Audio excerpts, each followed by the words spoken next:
I have not.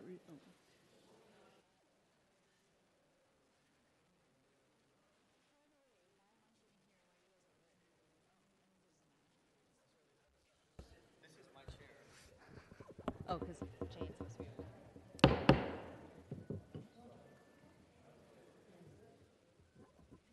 All right. Good afternoon, everyone. Welcome to our Land Use Committee meeting of March 12th, 2018. I'm Katie Tang, chair of this committee. To my left is Supervisor Afsha Safai. Supervisor Jane Kim will not be joining us today, and we are also joined by Supervisor Aaron Peskin. Our clerk is Sean Carroll, and from SFGov TV, we'd like to thank Jim Smith and Samuel Williams. Mr. Clerk, are there any announcements? Yes, thank you, Madam Chair. Please make sure to silence all cell phones and electronic devices. Completed speaker cards and copies of any documents to be included as part of the file should be submitted to the clerk. Items acted upon today will appear on the March 20th, 2018 Board of Supervisors agenda unless otherwise stated. Thank you, Mr. Clerk. Can we please call item 1? Agenda item number 1 is a resolution authorizing the Director of Real Estate to file a declaration of restrictions with the Assessor Recorder against the property designated as Assessor's Parcel Block number 2643, lot numbers 17 and 23, known as Twin Peaks Open Space, in support of a Habitat Conservation Fund grant from the California Department of Parks and Recreation, and providing that the use restrictions contained in the Habitat Conservation Fund grant agreement will be covenants, conditions, and restrictions on the use of the properties until June 30th, 2033. We also have received your committee report request memo for this item, and it is on file. Okay, great. Thank you very much. I think we have a representative from Rec and Park Department to present on this item. Yes, good morning, committee members. Good afternoon. My name is Tony Moran. I am the grant manager for the Recreation and Park Capital Planning Division, and the item you're considering is a resolution authorizing the Director of Real Estate to file a declaration of restrictions on lots 17 and 23 on parcel 2643 in the Twin Peaks open space. That portion of open space had some trail improvements funded by the Habitat Conservation Fund grant, which is administered by the California State Parks Department. All of the State Parks Department grants now require that we file deed restrictions on the property to assure that when we make improvements with state funds that we maintain and operate them for a period of 20 years. So basically, the covenants and the agreements on this declaration of restriction will state that these parcels, 17 and 23, lots 17 and 23, will remain open for public recreation space, recreation use for a period of 20 years. This time frame is also consistent with the improvements that were made on the property. To document this agreement, this agreement with the state, we are required to file the declaration of restriction, which outlines the parcels that are protected and includes the grant agreement. And the purpose is in the case that those parcels are transferred to another owner, which is not likely going to happen, but if that were to occur, that new owner would know that they needed to maintain and operate those parcels for public use. So basically, that's my presentation on behalf of the Recreation and Parks Department. Thank you very much for that. And I know that this board took some action items on this particular project in the past before as well. So colleagues, do we have any other questions, comments? Okay, seeing none, then we'll move to public comment on item 1. Any members of the public who wish to speak, please come on up. Hello, Ms. Werfel. Good afternoon. I'm Nancy Werfel, bringing to your attention today a land use problem with accepting state grant money that requires CCRs. You may not realize that your own grant resolution information form does not have a question that specifically asks about land use requirements for accepting the grant. So the board does not focus on the ramifications of the land use restrictions on other city departments that may also have jurisdiction or need to use the restricted lands. Yes, on page 2, at the tippy top of the page, on question 12, it does ask if there are any other significant grant requirements or comments. This item is generally not answered, but I think putting CCRs on city property is a big deal. So much so that the acknowledgement of this issue deserves its own question on page 1 of your form so it is not overlooked. Let me explain how serious this issue is. The CCR's language of the grant contract, section 3, general provisions, page 7, use of facilities state, item 6, the grantee agrees to use the property restored under the this agreement only for purposes of the grant, and no other use or disposition shall be permitted except as authorized by a specific act of the legislature of the state of California. In 2014, the board put restrictions on Glen Park's land in Resolution 15214 to satisfy accepting the grant, but there's a big problem that the city is now stuck with. Rec and Park did not have sole jurisdiction over this property to agree to the grant conditions. The SFPUC and the Department of Public Works both have jurisdictions there. Now they are barred for 20 years from using this land for their legitimate city purposes by virtue of the CCRs without getting the legislator's approval. Please amend your form so that the city does not accept money that can compromise the mission of other city departments. Before you approve any land restrictions, you must be sure that all affected departments have signed off in writing that they approve for the CCRs. This is what your page 2 looks like. This is where it talks at the very top. Nobody ever fills in the form because they don't know it's there. Thank you. I would like you to put this on the agenda. Thank you. Thank you very much. Any other members of the public who wish to comment on item number 1? Okay, seeing none, public comment is closed. Colleague, since I guess Supervisor Safai is the only one who's the other committee member, can we get a motion on item number 1? Oh. Did you have something else?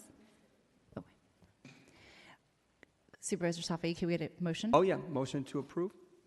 With recommendation? Did you have something else to add, Ms. Moran? Oh, no, I'm sorry. I thought that there was a question. Okay. Can we get a motion with a committee report, please? Motion to approve with a committee report. All right, we'll do that without objection. Item number 2, please.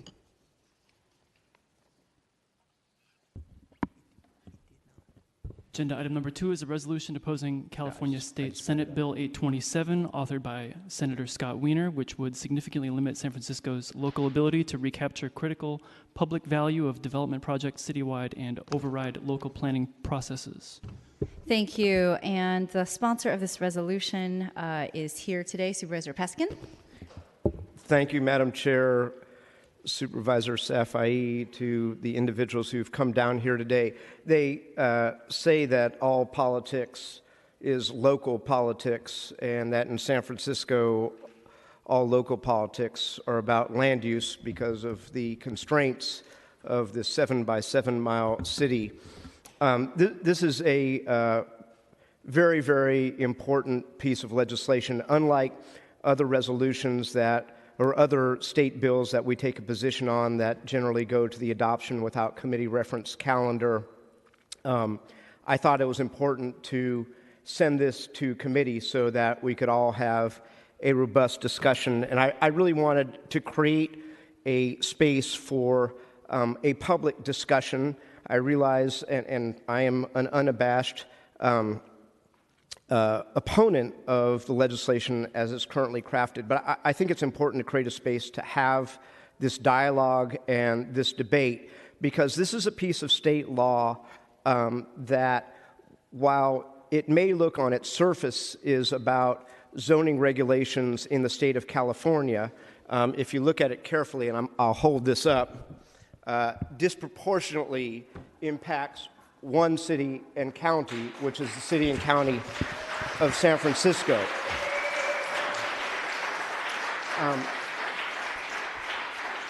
And while it is true that the state is expanding in population and that housing is an acute need and crisis throughout the state of California, and that we all need to take our fair share of that housing, particularly affordable housing, this bill is really, in many ways, a San Francisco bill. So I think it's very important that we all have this discussion here and that the Board of Supervisors makes its position on our former colleague, then Supervisor Scott Wiener, now State Senator Scott Wiener's Senate Bill 827. And I say that in the context of somebody who's been on and off the board, getting on to 20 years, 18 years, where we have wrestled repeatedly with the very difficult issues of housing, and particularly affordable housing, in many manifestations. My colleague, the chair of this committee, Supervisor Tang, pioneered, and after 2 years of effort, dealt with a 1979 era vintage law, the state bonus density law, and conformed it to San Francisco's unique situation with Home SF. Myself and former Supervisor Mark Farrell worked together and collaborated on and had a successful passage of legislation around enabling and encouraging accessory dwelling units. And despite what people heard last week, that only 20 of them have been built, that is absolutely untrue. 1,600 of them have been built. We were the city that pioneered inclusionary housing under my then colleague, Supervisor Mark Leno's leadership. And last year, actually in 2016 and later in 2017, passed some of the most ambitious on-site affordable housing laws in the United States of America. We have pioneered general obligation bonds to deal with the issue of affordable housing. San Francisco has exceeded the Bay Area and Northern California relative to the production of housing at all levels. Unfortunately, we exceed at the luxury housing level, but we do better than any of our neighbors at the low, very low, and moderate income levels. So I look at this bill and I'm deeply disturbed because one thing that San Francisco learned and has learned from is the decisions of displacement. We learned that in the International Hotel. We learned that in the A2 and redevelopment and the legacy of Justin Herman, which we have addressed symbolically relative to names and places. And yet, this bill, Senate Bill 827, puts us on the precipice, and admittedly so, of getting back into the policy making of displacement and the ruining of lives. And I don't say that lightly, because I understand and I acknowledge that supply is part of the issue, and as a supervisor, maintaining the affordable housing that we have is also an issue, whether it's the Academy of Art gobbling up SRO hotels for student dormitories, whether it's gentrification, whether it's TICs, whether it's speculative behavior. Those are all things that we have to also address at the same time that we add supply. And it's not any supply, it is affordable supply for people who live and work in the city and county of San Francisco. So I want to have this conversation today, and I also want to acknowledge that Senator Wiener has made a number of amendments to Senate Bill 827. Those amendments have recently been published. I also want to say that San Francisco has learned over time that when we enter into the planning process, when this committee and predecessors to this committee approve area plans and neighborhood plans that include upzoning, that we at the dawn of the 21st century have learned one profound lesson, which is that when the city or a public agency confers benefit on a landowner, we have an obligation, a responsibility to recapture that value for the good of the public. What does that mean? Well, that means investment in public transit. That means investment in affordable housing.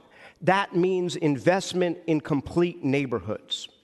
And whether it's the Central SoMa Plan, which actually attempts to do that and to derive that value recapture for a host of public benefits, what Senate Bill 827 does not do, what Home SF actually did do, is recapture that value.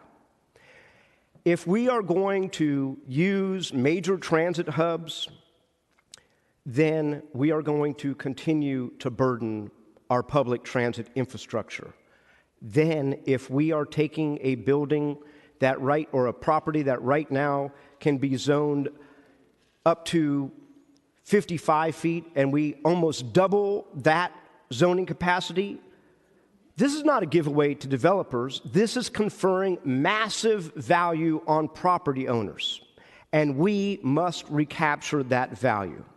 So I want to hear from the public today. I understand that there are opponents and proponents of this. I am in receipt of the letter that is signed by many technology and gig companies, albeit some of the biggest ones, including Apple, did not sign on. And I don't want to politicize this, but I do note that Ron Conway is a prominent signatory to that letter supporting Senate Bill 827. And I understand that those companies feel that they have, and indeed they do have, a moral obligation to take care of the impacts that the tech economy is bringing to San Francisco. But I think that, colleagues, there is a better, more sophisticated way to do that. And then let me leave before we turn this over to you, Madam Chair, and the public, to hear from the public. There is also one profound legal notion in the state of California, which is the notion that cities and counties bring about their own destiny. And there is no better place than around land use. Now, we just had a bill, Senate Bill 182, that unfortunately was passed by the state legislature and signed into law, which prevented this city and county and municipalities across the state from charging a business license to transportation network companies, read Lyft and Uber. And our city attorney, Dennis Herrera, asserted our independent constitutional charter authority, and we brought suit against Senate Bill 182 because that is a sovereign right of the city and county of San Francisco. And should Senate Bill 827 not be significantly amended or die in the California state legislature, I would respectfully suggest to our city attorney and my colleagues that we follow the same route as Senate Bill 182.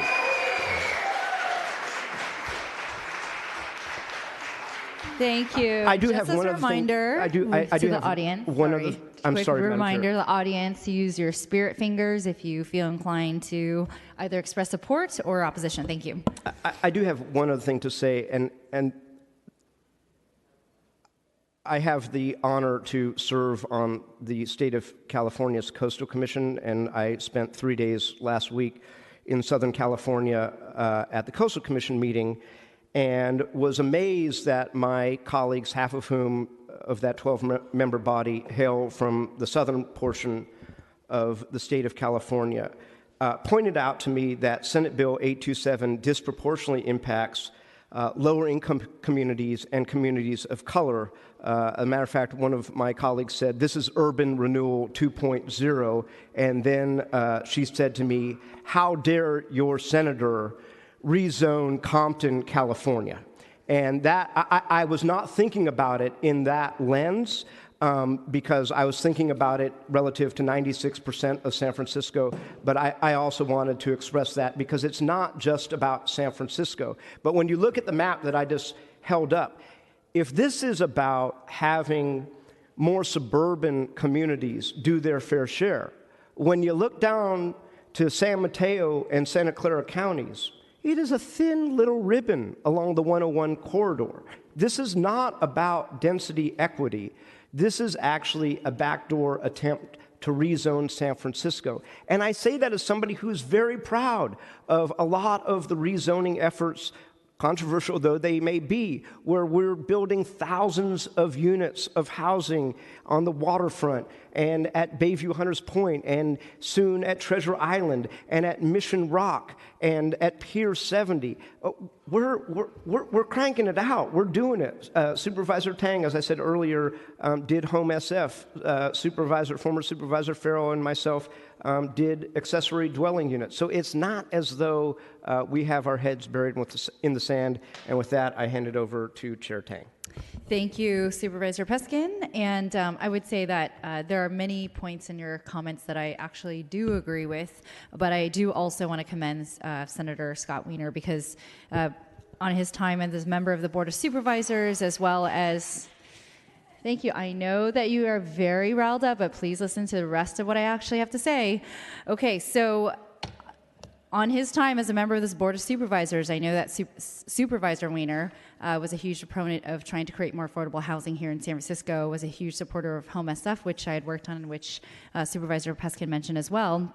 And now as a state senator, I do understand and appreciate his leadership for I think really, as in the previous comments made, trying to have other cities do their fair share in terms of building affordable housing, especially as we bear the brunt of a lot of the transportation back and forth between their job opportunities here, people living elsewhere, vice versa. So I do think that we need to ask other cities to rise to the occasion as well. But with that said, we spent, like was said, 2 years or more on Home SF, and that in itself was controversial at the time when we began. Because yes, there were some height limit increases proposed. However, there was a cap. There were also a lot of strings attached to this voluntary program, meaning that you had to build a certain percentage of affordable housing. You had to build certain unit sizes so that there could be family-size units and not so many studios and one-bedrooms being built in the city. We wanted to make sure that small businesses were protected, that tenants living in existing housing were protected. All those protections are not there as part of this bill, and those are some of the issues that I do have with SB 827. So after public comment, I do have some amendments that I'm proposing to the resolution. And of course, we'll continue this dialogue with Senator Wiener, but because there are so many people here at public comment, I'm going to call them up first, unless Supervisor Safai has some comments. And because there are so many, and we may have a quorum issue, I'm going to ask that public comment be limited to 1 minute each. Okay? Unless you would like to not comment at all, so because we may have a quorum issue. I just wanted to give you a heads up. So public comment will be at 1 minute each. Thank you. So with that, public comment is here. I have some cards: George Wooding, Tess Wellborn, Ann Harvey, Patricia Voy, Richard Frisbee, Monica Collins. Please come on up if I've called your name, and I will call more afterwards.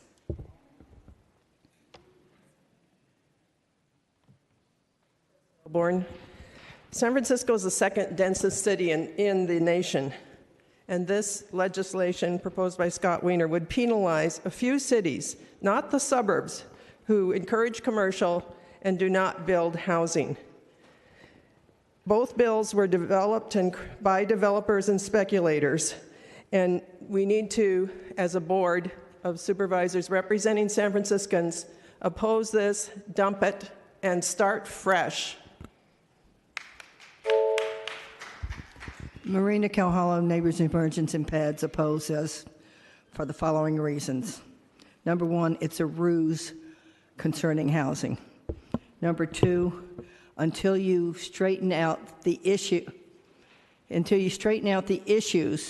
concerning the affordable housing plans, this is a real ruse. There are numbers of buildings that have been built they pay the money and have all high-end housing instead of the money going to the low-income projects. And I think that there are hundreds of buildings that have not paid into the fund. Number three is I'm tired of ruses. We need to have legislation that is equitable. And I am tired of the wording of Scott Wiener's 824 as it is, and it has to be completely reworded in order to... Thank you very much. Next speaker, please. I'm Ann Harvey. I'm speaking of myself, my husband, who's a professor at USF, and our two sons, who we raised in the city and grew up, born and raised, and still work here in the city. I was born in New York City. I grew up in Philadelphia, went to school in Boston. I know all these cities, came to Berkeley and San Francisco, and it was beautiful. The one thing I found bad about San Francisco was the Fontana. But I grew up, and I was in Boston, and a student at Harvard. Okay, Oh, no, you have 30 seconds left, 30 ma'am. seconds more? Mr. Clerk, if we could reset the clock due to the confusion to 25 seconds. Or, sorry, I think it was 28. It was the time of the big unrest in Berkeley. I thought it was like urban warfare out here. I was so surprised when I got here, and it was so bucolic in Berkeley and Stanford. I couldn't believe it. And then we moved to San Francisco, and we just loved it, and we stayed here. We've never considered moving anywhere else, and I hate to see this town turned into a place like New York City. Thank you. Thank you very much. I'm going to call a couple more speaker cards. David Paul, Jerry Dratler, I think Paul Weber, Diane Smith, and Mary McNamara. Oh, okay. May I? Yes. Finally, okay. I'm George Wooding, President of the Coalition for San Francisco Neighborhoods. Please support and pass the proposed resolution of the board in opposition to the bill. Thank you, Aaron Peskin, as the City of Los Angeles and others appear to have done or are doing. I'd like to devote the rest of my time to a moment of silence for Scott Wiener's attempt to kill the character and the death of our neighborhoods. So please use my last 30 seconds for silence.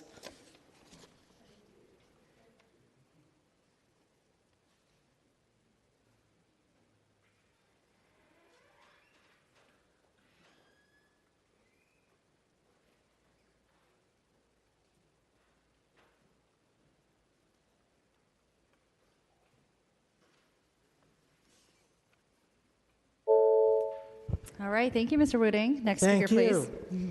please. Thank you, Supervisor Peskin. I'm from San Francisco, and thank you for not rolling your eyes. Change is good, but that implies improvement, not just any old change, not hyperdevelopment. I think it was James Baldwin who called redevelopment the Negro Removal Act. And what happened in the Fillmore is happening in OMI, except they're not using the crude device of eminent domain. And, you have opportunistic loans, foreclosures, prices are zooming. I mean, can I even afford to stay in the city? Anyway, go to Paris. Why is it beautiful? Because they don't allow this cluster mess. Now go to the Paris suburbs. I used to live there. They're horrible. They're huge windswept towers, dense clusters. Everyone hates them. The French hate them. The city parents knew you don't allow this sort of thing in city limits if you want a beautiful, prosperous tourist city. I am in favor of affordable housing, but, this is not Atlanta. Thank you very much. Next speaker, please. Overhead, please. SFGov TV, overhead. Point out what our good, well, I think that makes a point. Good afternoon, Supervisors. I am Richard Frisbee, and I oppose State Bill 827. Will Rogers said this: every time a politician makes a joke, it becomes a law. Every time he makes a law, it becomes a joke. A very, very bad joke for San Francisco. As the senior elected officials of San Francisco, it would be a travesty for you to deliberately disenfranchise your constituents of their rights to have a say in the local use decisions within their communities. SB 827 is a poison pill with respect to local land use input and decision making. It eliminates local control, knowledge, history, custom, culture, and standards. Why should we support ballot initiatives in June and November proposed by supervisors who fail to support a broad consensus of San Franciscans? Thank you. Thank you very much. Next speaker, please. My name is Jerry Dratler. It's clear that the demand for San Francisco housing exceeds supply. Excess demand is driving up the cost of housing and gentrifying the city. San Francisco currently ranks 21st on the list of incorporated places in the United States with a density of over 10,000 people per square mile. San Francisco has 18,679 people per square mile, or 6,266 per square kilometer. With 6,266 people per square kilometer, San Francisco is currently as dense as Hong Kong, denser than London, and equal to job-poor India. SB 827 is expected to increase the housing supply, but it's never been modeled. It's unclear how many people per square mile could be living in San Francisco. If the goal is to increase the number of people per square mile, it would make sense to determine how many people the existing infrastructure can support and where the increase in density should occur. Thank you. Thank you very much. Next speaker, please. May I have an overhead, please?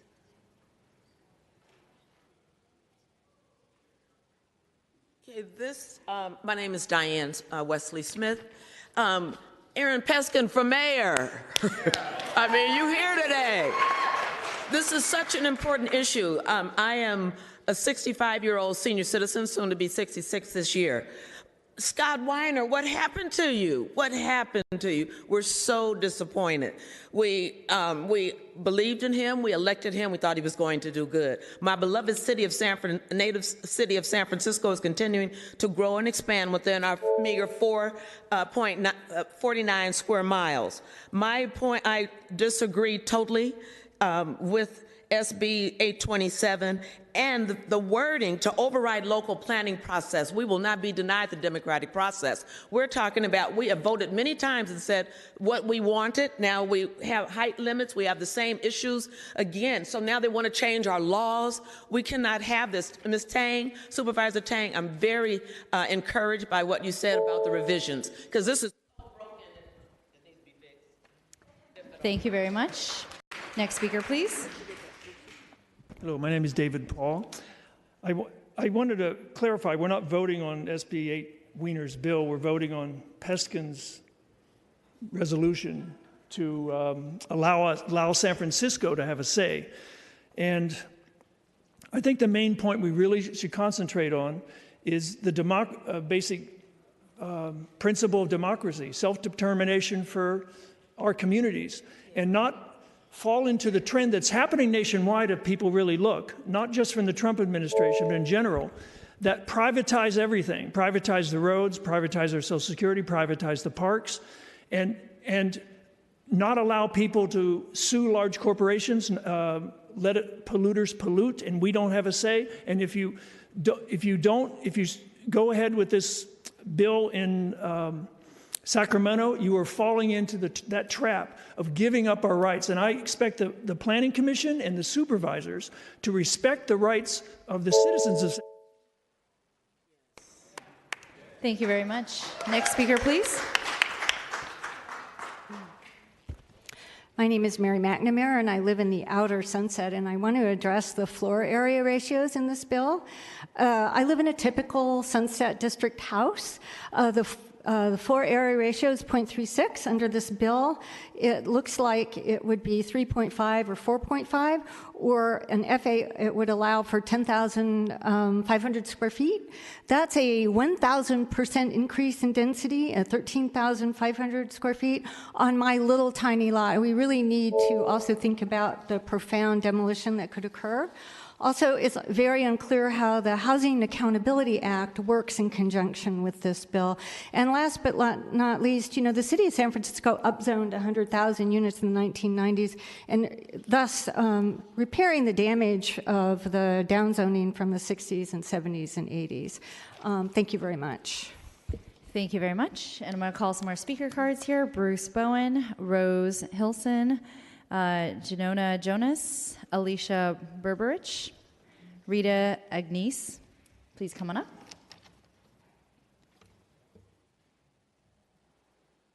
Good afternoon. My name is Paul Weber. I'm a resident of North Beach, and I'm here to just state my conclusions since we only have a minute. There is still time for you to act if you do so now.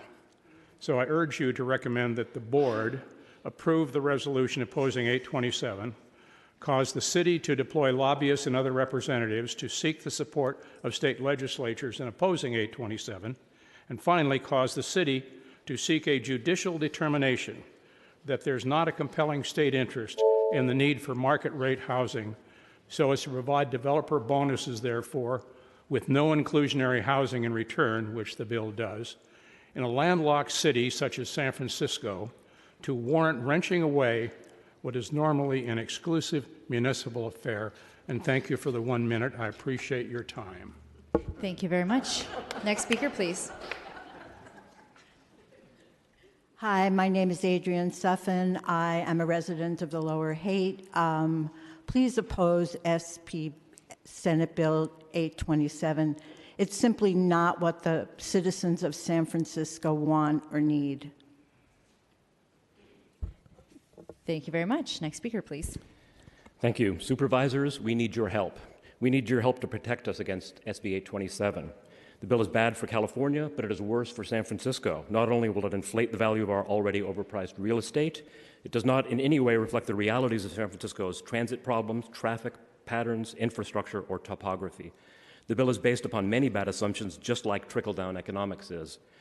Just one I'd like to highlight. Many studies have shown that development around transit can displace those who actually use transit. Without adequate protections to keep low-income tenants in their homes, transit-oriented development might as well be called transit rider displacement. Handing over our housing problems to big money, the state, and Scott Wiener to solve them is like handing over our transportation problems to Uber. The impact of SB 827 will be permanent and irreversible. Once the towers are here, they're here to stay. Once the state takes over our planning, we will never get it back. Thank you, and thank you to Supervisor Peskin for your comments. Thank you very much. Next speaker, please. Yes, supervisors, supporters of this bill will tell you that all the problems it can cause can be amended, and that's not necessarily true. Also, the problems are worth it because they will mean we have more affordable housing. That is a lie. If building newer, denser, and higher causes or will result in affordability, then why is Manhattan and Hong Kong not the cheapest places to live in this country or in this world? Thank you. Thank you very much.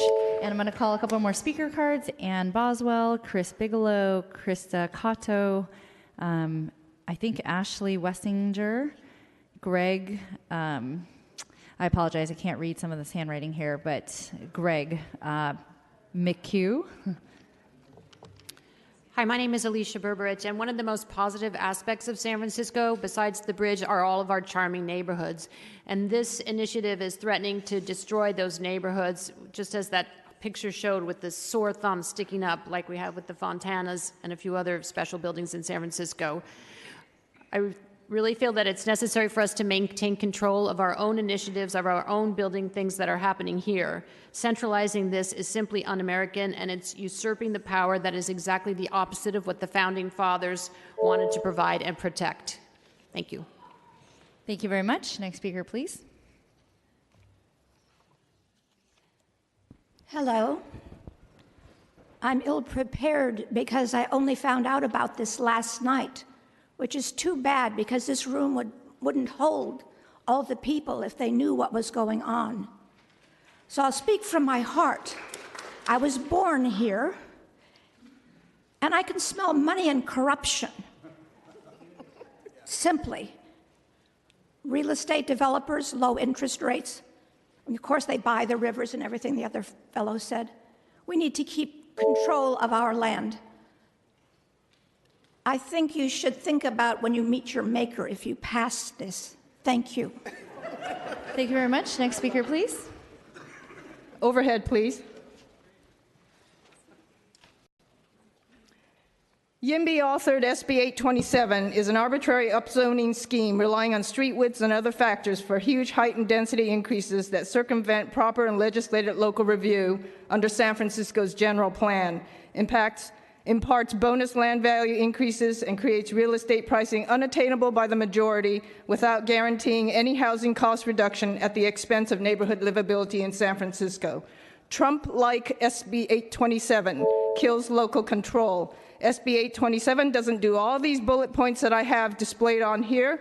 And also, the Jordan Park Improvement Association, under the leadership of Larry Costello, opposes 827, and the Coalition for San Francisco Neighborhoods also opposes 827 under a resolution. And so this is the little image I want to leave you with. And I turn in all this and include my first overhead under Sunshine Section 67.17 into the... Thank you very much. Next speaker, please.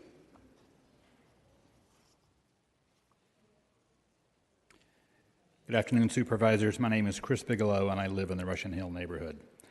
Allowing many more uses on a property and removing restrictions on height and building mass will increase our already inflated land values astronomically. In a city where speculators grab every single fixer-upper that comes on the market, the last thing we need is to incentivize speculative behavior by upping the potential of these fixer properties. In today's market, a single-family fixer that goes for $1.5 million on average will yield 2 and at most 3 units to the developer. Imagine what it does to the price of land if the same fixer were to yield 10 units. What we need to guide development is a well-considered set of criteria capable of responding to the multidimensional context of our urban environment. In contrast, this bill is a blunt instrument. Supervisors, we live here and we are your constituents, not some special lobby in Sacramento. I urge you to support the resolution to oppose this bill. Thank you very much. Next speaker, please. Hello, I'm a native of San Francisco and a resident of Cow Hollow. Having lived here my whole life, I've watched this city go from a charming, wonderful neighborhood-centric city to a place where there's no parking, there are streets torn up, there are pits and holes in the streets. We've watched this city change and grow beyond its limits. And yes, housing is a problem in this city, but this bill, these two bills, are not the answer. And I ask you to look at who is supporting it in their suits and ties and not living in San Francisco, and then look at who is supporting it. Local people, local neighborhood people, people who care and have lived here for a long time or want to live here for a long time. Thank you. Thank you very much. Next speaker, please. Okay, I'm Krista Lotto, and I have a queasy feeling in my stomach as I don't understand why San Francisco news agencies were told we weren't told sooner about the bill. I get the Chronicle each Sunday, and there was nothing in it. We had to scramble to run here. It feels like a slimy bill, and I'm sad to say, but it feels like Wiener cares more about lining the pockets of developers than he does the people of San Francisco, the laborers, teachers, nurses of the city. Many people like me who are poorer than most in San Francisco live near major transportation routes. Wiener is proposing to take away our freedom, our space, the air we breathe, our sunshine. Food will become more expensive, and it will be harder to live in my area. This bill is wrong. This bill is saying, let's put high-rises on Lombard Street. If this bill made sense to the people of San Francisco, Mayor Lee would have initiated it. Wiener is not looking at the people of San Francisco as evidence with this bill. Thank you. Thank you very much. I'm going to call some more cards here. Catherine Howard, Kathy J., Dennis Moscovian, Dr. Lisa Fromer, Ozzie Rom. Please come on up. Hi, my name is Greg Miller. I think the proposed Senate bill is atrocious public policy. The bill would essentially privatize and automate the planning process. It will place the power to radically transform the character of our communities in the hands of individual real estate developers and investors. Competitive pressures will make expected profit margins the primary criterion for urban planning. The combined impact of many individual business decisions is unlikely to lead to some ideal optimal outcome. Eventually, overbuilding and lower quality of life seem to me to be the likely outcome. And for those of you who doubt this assertion, I refer you to the performance of our largely unregulated banking industry in the course of the previous decade. Thank you. Thank you very much. Next speaker, please. Hi, my name is Ashley Wessinger. I am the Vice President of the Marina Community Association. We strongly oppose this bill. I would like to say that I'm appalled by this bill. It is shocking that San Francisco, being such a unique city, would ever even not oppose this bill and that would be in favor of it. As we sit in these rooms today, in 50 years, half of us may not even be here, but these buildings will be here and this city will change. You have the power to leave this your legacy. Do you really want your legacy to have no longer have the neighborhoods to be destroyed and for relationships to be destroyed by this bill? So I am urging you to go back to the drawing boards and figure out a better plan for this. Thank you. Bye. Thank you. Next speaker, please. I'm Jackie Barshak, Cultural Action Network.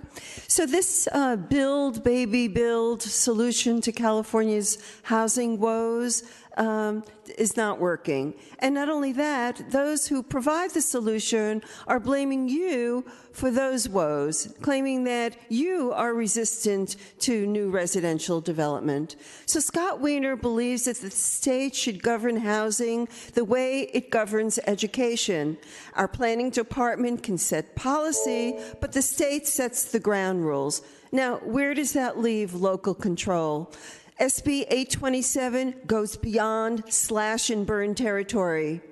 So 827 would dramatically increase the city's population and the demand for services, police, fire, water, schools, transit, without providing funds to pay for the new services. And it lets the state off the hook for funding these services because Thank you very much. It's 1 minute today because we have quite a bit of public comment and potential quorum issues. I am Thank you. Kathy Jay. I've lived in California for 22 years, and I firmly oppose SB 27 and SB 828. If we allow the state to dictate that developers can build what they want in our cities, the reality is you're creating a model for higher developer income, not more affordable housing. It's not true that the more housing you build, the more affordable it becomes.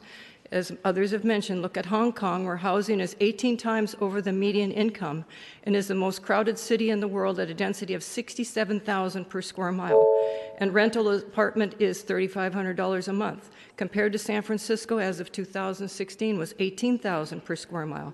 Why can't we learn from others' failures?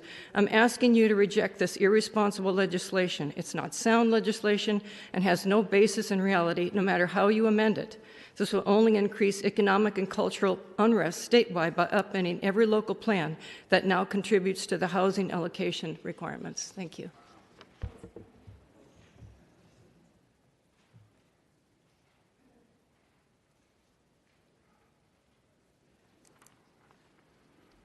Supervisors, my name is Dennis Moscofian. I urge you to support the resolution opposing SB 827. SB 827 is a final solution for displacing the remaining populations of color, poor, working class, middle class, and elderly. But it masquerades as a housing plan. It's not a housing plan. It is a displacement plan to make room for higher income gentry and high profit speculation and development. ABAG made sure that the suburban counties with land would not have to share the burden of providing housing for their workforce. Tech is building campuses bigger than the Pentagon, but next to no housing. 827 could have come out of the Trump administration as another measure to support the housing industry, like the measures proposed to open public lands to extraction to help the extractive industries. So for whom is 827 written? Who wins? Who loses? The resolution 827 opposing it is correct. It's on the side of the people.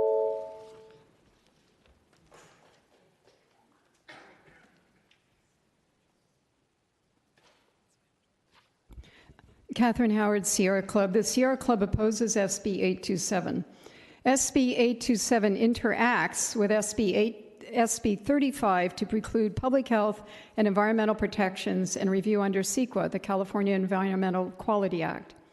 The 1970 CEQA Act is one of the foundational environmental laws in California. It has been used to help cut climate pollution, reduce air and water pollution, protect open space, and protect wildlife habitat and farmlands.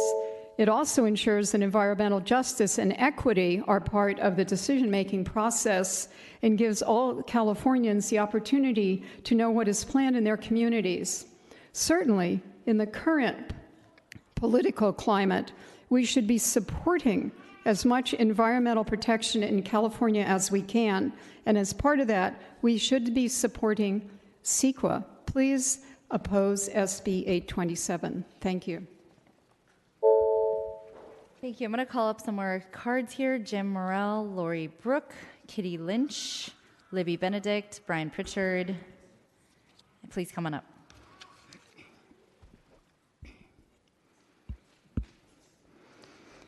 This bill is an undemocratic power grab that overrides our local housing controls. I believe voters elected you to speak up when your power to act for our benefit is being challenged. Don't be fooled by the bill's amendments. Help for tenants during a 3.5-year relocation and right to return is simply underhanded. It will create a whole class of development refugees being shipped off to distant, unfamiliar communities. Let's create another Hooverville. Maybe Wienerville would be a good name. Our real housing problem is due to unregulated capital and speculation. We need sensible controls on both. We don't need an elected representative that goes to Sacramento and panders to special interests. Simply put, Cal Wiener's bill will gentrify and homogenize our city. Stand up for our city and join with others to support.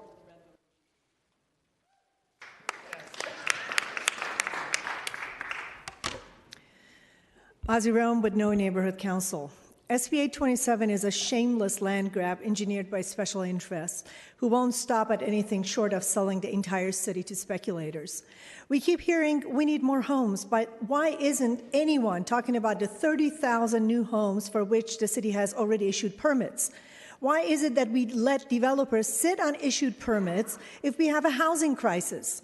This is the inconvenient truth about our housing crisis, which is really, in reality, is the affordability crisis fueled by the speculative behavior.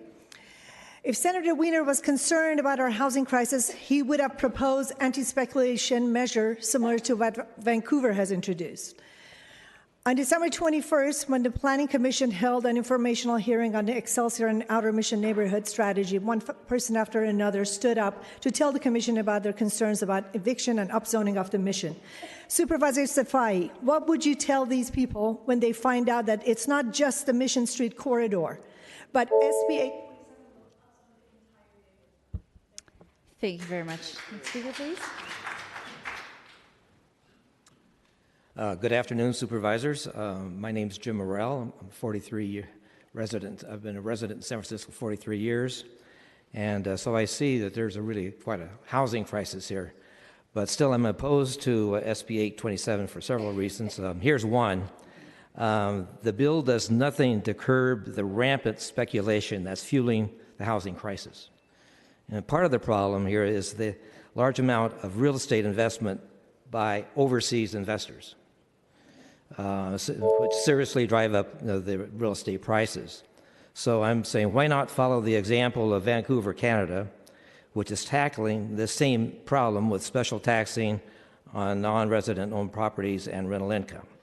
So other than that, the bill looks to me like a great deal for developers and does little to solve the housing crisis. So thank you for your attention. Thanks. Thank you. I'm going to call some more names here. Peter Warfield, Lorraine Petty, Chelsea Wong, Anastasia Yavanopoulos, Denise Zitlow, and Bradley Wiedmeyer. I'm Libby Benedict, president of the Lone Mountain Civic Association. We represent about 500 homes surrounding USF in the center of the city. I'm also with my 5th generation Native granddaughter, Eloise May Perdue. This is her first community action. We understand that Senator Wiener is trying to disrupt the norm, but this legislation has so many unintended consequences to consider: increased pollution, immense impact on infrastructure, displacement of low-income residents, especially the assault on neighborhood character, et cetera, et cetera. The Manhattanization of San Francisco should not be a foregone conclusion. We encourage you to oppose this measure, and let's work to find solutions that don't usurp local control and also don't destroy what makes us unique. This is the first time I've ever agreed with Aaron Peskin on anything. I'm glad to find common ground. Thank you. Please come on up. Next speaker, please. Hello, my name is Lori Brook. I'm the president of the Cow Hollow Association, and thank you, Supervisor Peskin, for putting forth this opposition. The association does oppose SB 827 and supports the city's position, or hopefully what will be the city's opposition to it. I have to say that when I sent out, albeit late, I apologize to our members, notification of this meeting, within hours I had over 100 emails opposing it. It gave me great faith that once everyone does know what's going on in the dead of night while you sleep, we will have an enormous tsunami of resistance to this. So don't despair. I think we can get this solved. Thank you. Good afternoon, supervisors. My name is Brian Pritchard, and I live in Noe Valley. I'm here today to ask you to support the resolution that calls for opposing SB 827, because we don't need another bonus for developers and speculators. It's outrageous for Senator Wiener to up the developers' profits tenfold without the slightest benefit to inclusionary housing. Supervisor Tang, your AHBP and Home SF legislation gave out more height in exchange for upping the inclusionary percentage to 30%. SB 827 has none of that, which shows the true motives of Senator Wiener. In my neighborhood of Noe Valley, average dwelling is no more than 1,500 square feet. This bill will up the ante to more than 10,000 square feet per lot, with no mandate for how many units should be built in that space. Multimillionaires will have the entire 10,000 square feet for their luxury single-family homes.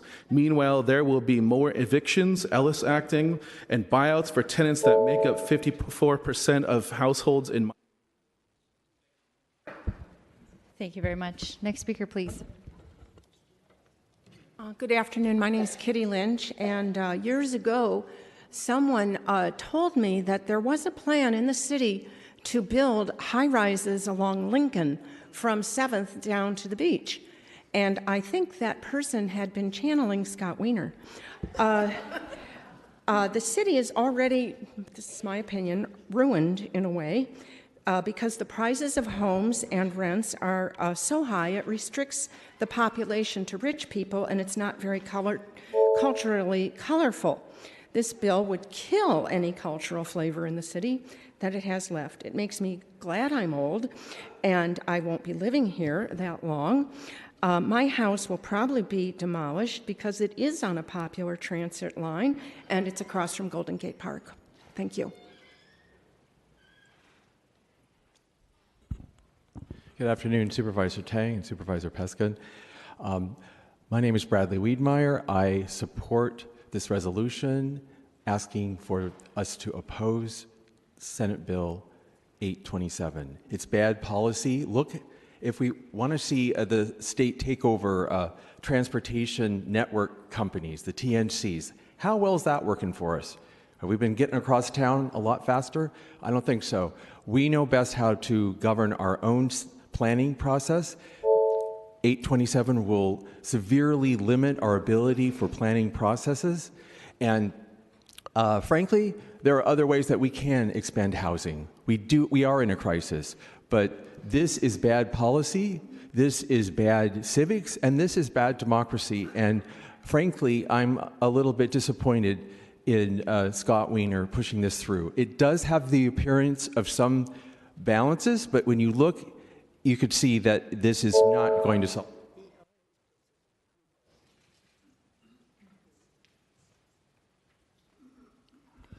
Good afternoon. I'm Peter Warfield, speaking as an individual and not in my library persona.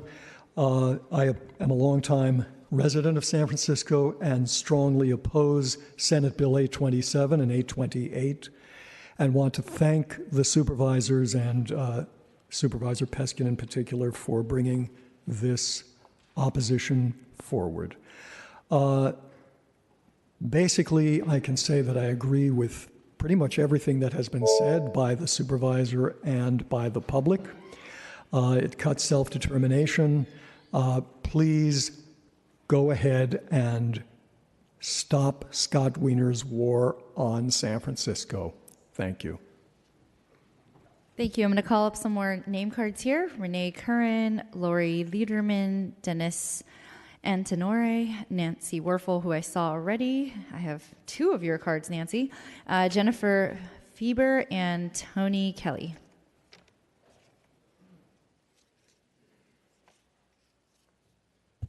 Next speaker, please. Good afternoon, supervisors. My name is Denise Zietlow, and I live in the Haight-Ashbury neighborhood. For years, we've been hearing about a housing crisis, and of course, we've been feeling it. But instead of, this bill doesn't point to the culprit, which is the speculation, the high cost of living, and they try to call it a problem with the permit system. But in fact, it's really just an affordable crisis. I mean, I know of units in my neighborhood that have been empty for months. So there's housing, but people can't afford it. This is a boondoggle as far as I'm concerned, and I just urge you very much to support the resolution to oppose this bill that is only going to help the speculators and remove a good populace of the city that can't afford to live here then. Thank you.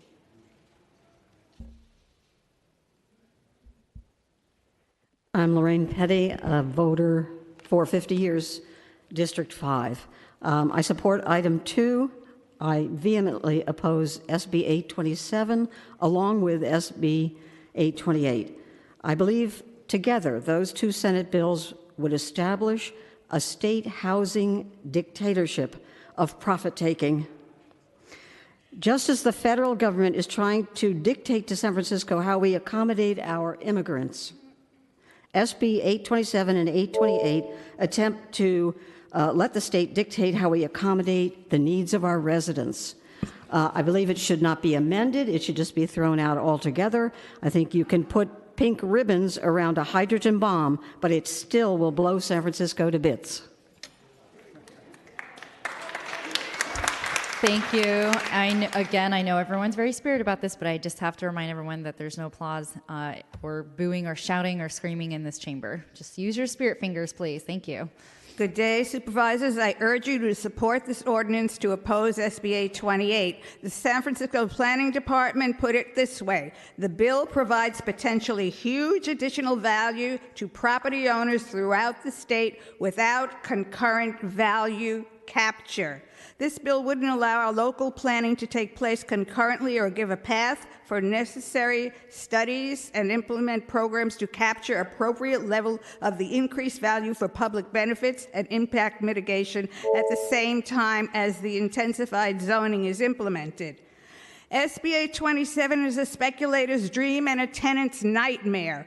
We'll get more market rate housing that's too expensive for us who live and work here, and little inclusionary or below market rate units. This will intensify displacement and incentivize speculation throughout our city. My home on a transit-rich corridor could be demolished. Thank you. And I just wanted to announce that there is an overflow room that is open in room 263. So that is an option in case anyone wants to watch the hearing from there and come in when they were called to speak. Next speaker, please. Hi, my name is Chelsea Wong, and I'm a longtime resident of the Mission District. I'm an artist who works in the city, and I'm also a tech worker. I just want to come here today and say that I'm opposed to the bill. It says that it's supposed to solve the housing crisis, and I just want to ask, what housing crisis and who is it going to solve? I currently think that the housing crisis is for working class people. It will displace working class people.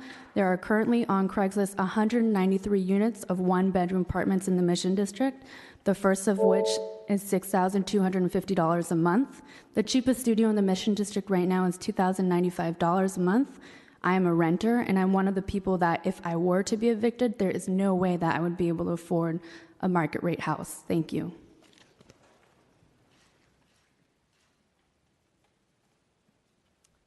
Hi, Renee Curran, 25-year resident of San Francisco. I support the resolution to oppose SB 827. Scott Wiener is a smart man and knows how to write legislation that would protect vulnerable residents from displacement while accommodating newer residents, and yet he has written this developer giveaway instead. His YIMBY supporters have been spreading misleading propaganda that zoning is racist, which is an oversimplified, cherry-picked view of reality that exacerbates the mistakes of the past. I want the supervisors to consider that we're at a crossroads right now. You can choose a path, the already cleared path for speculation, which I can't read my own writing, or carve a new path leading to greater equity in San Francisco.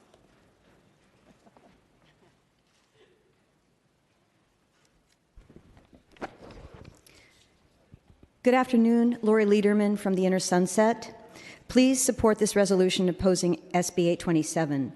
SB 827 will not compel more density anywhere but in transit-rich areas. That means vast swaths of suburbs will not be subject to any new density requirements.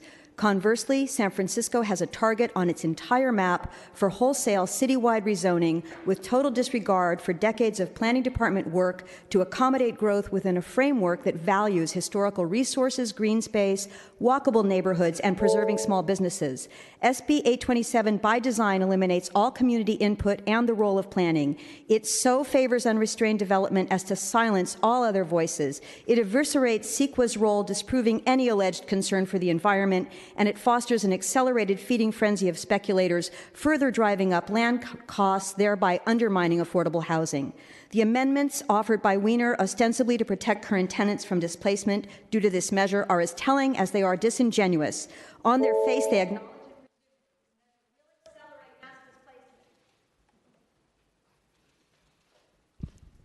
Jennifer Fieber with the San Francisco Tenants Union. Where's Asha? We are opposed to 827 for the displacement effects that it's going to have on low-income tenants across the state. Park Merced has a right to return for tenants, but it's not working. We're seeing hundreds of eviction petitions preemptively before the demolition occurs. So lip service to tenants' protections is not enough. I ask that you push this resolution onto the full board. We deserve to get everybody on record for something so radical. Thanks.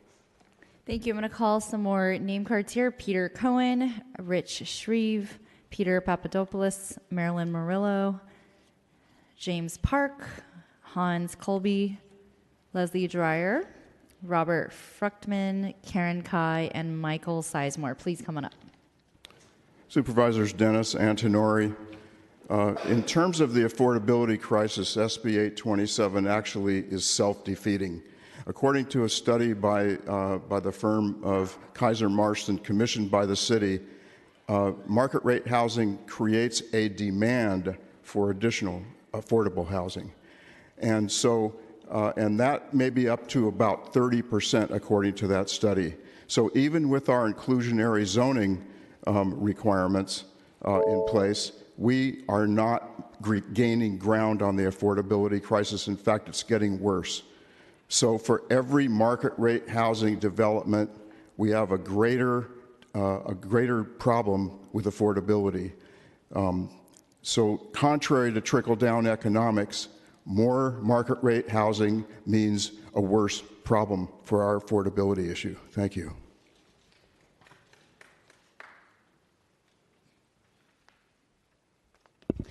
Nancy Werfel again. I support the resolution from the Board of Supervisors to oppose SB 827 and 828. These bills are like an eminent domain confiscation of property for developers to achieve arbitrary housing goals without anyone's recourse to stop it. These bills support destruction of affordable housing without any regulation. People will be enticed to sell out or forced to sell out instead of helping them to stay here. San Francisco is really a great city because of its neighborhoods and its diversity, not because of its density. I think you need to make sure that we preserve what we have already and the quality of our life. Also, I would like to make sure that my beautiful historic craftsman-style house is preserved in the future for generations to enjoy, because if we don't do this now, it'll be torn down for its land value because the foundation will not support 5 new stories. Thank you. Hello, Supervisors. Tony Kelly from Potrero Hill. I'm losing my voice, but I thought it was important to come here today and speak on this measure, so thank you for having it. Supervisors, thousands of Latinos have been displaced from the Mission in the last 5 years. Thousands of those Latinos have moved to Bayview over in District 10. Our new neighbors in Bayview are now looking up 3rd Street and saying, oh, hell no, to the wave of luxury development headed their way from Dogpatch. That's happening today. 827 makes this problem worse. For SB 827, adding value to land is far more important than recognizing the value of our people. And in parts of the city with lower land values like Bayview and Visitation Valley, transit-rich, even when that transit is notoriously unreliable, these neighborhoods will be hurt first and worst by the law. 827 claims to limit demolition but it rewards speculation. That's going to lead to more of the same problems we have on 3rd Street today: storefront vacancies, neglect, legal and illegal evictions. Please support this resolution and oppose 827. It's the wrong type of planning for District 10. Thank you.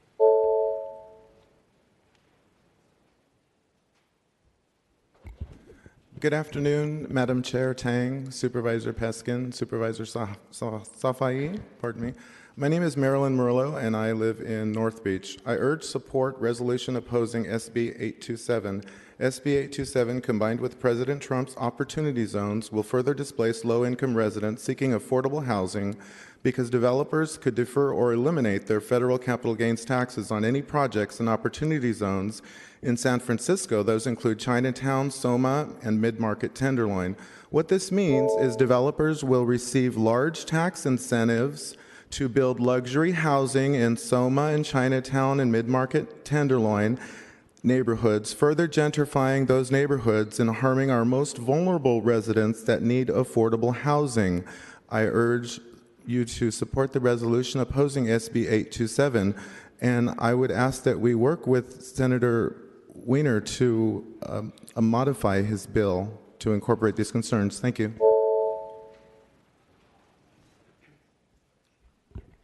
Good afternoon. My name is Robert Fruckman of Alamo Square. I urge you not to pass this resolution. We've heard a lot about neighborhood character concerns. The character of a place is truly defined by the people who live in it. People increasingly cannot afford the Bay Area. What is our character if we stand by and watch our neighbors leave en masse because we are more concerned about architecture and buildings than the young people and family leaving our city? I left work to come here and point out the obvious. The status quo is not working. Not building housing has not worked. The plain fact is that San Francisco is unaffordable. Where will the children of our city live? What will the character of the city look like when only the wealthiest of the wealthy can live here? Will we actually have children in the future? None of these are answered by this resolution. I urge you not to pass it. Thank you.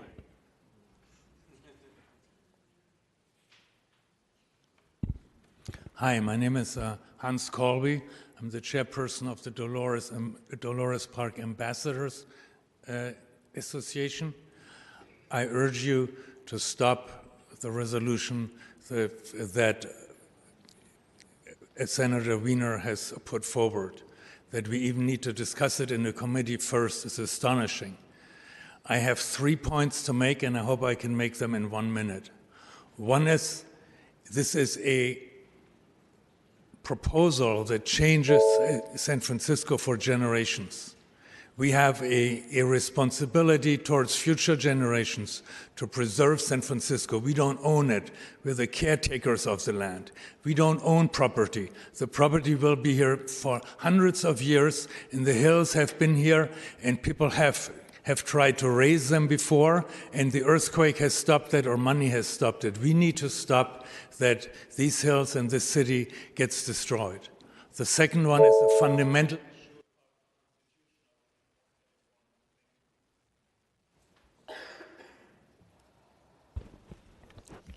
Good afternoon, supervisors. I'm Karen Kai, appearing as an individual in opposition to SB 827.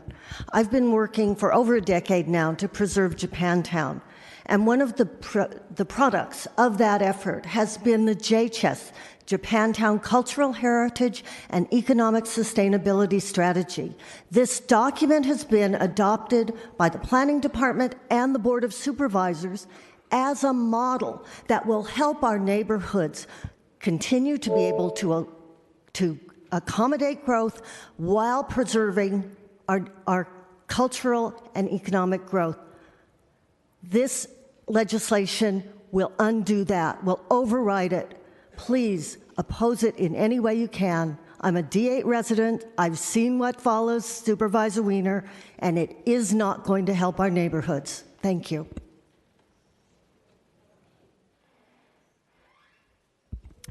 Hi, I'm Leslie with Housing Rights Committee. We support your opposition to SB 827. I've been evicted twice in 2 years, and this is what happens when we build luxury-only housing. if we don't repeal Costa-Hawkins and put in anti-displacement measures and instead just build, we're just going to lose our working class, low income, and POC populations. So we need to put in those measures before we consider any developer giveaways. We need 100% affordable housing before we even think of doing anything like this. So thank you, Peskin, for moving this forward.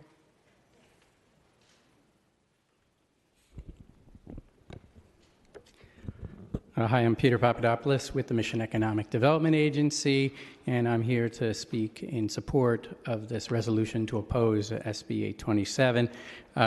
In agreement with many of the points made so far, we want to touch on a few key particulars about how this is not an equitable bill. Proponents want to say that this bill will somehow, this time it won't disproportionately affect our low-income communities of color because it's going to force certain less dense neighborhoods to build, to which we would say those areas already have comparable zoning that aren't building, so what would cause them to build suddenly now? Additionally, there's no value recapture in this, which doesn't take into account all sorts of things that aren't happening, including what's going to happen with traffic congestion on those corridors, because if we think that people are going to take that transit, more upscale people, that's mistaken from the data we're already seeing. And finally, it does penalize communities of color and our low-income communities that have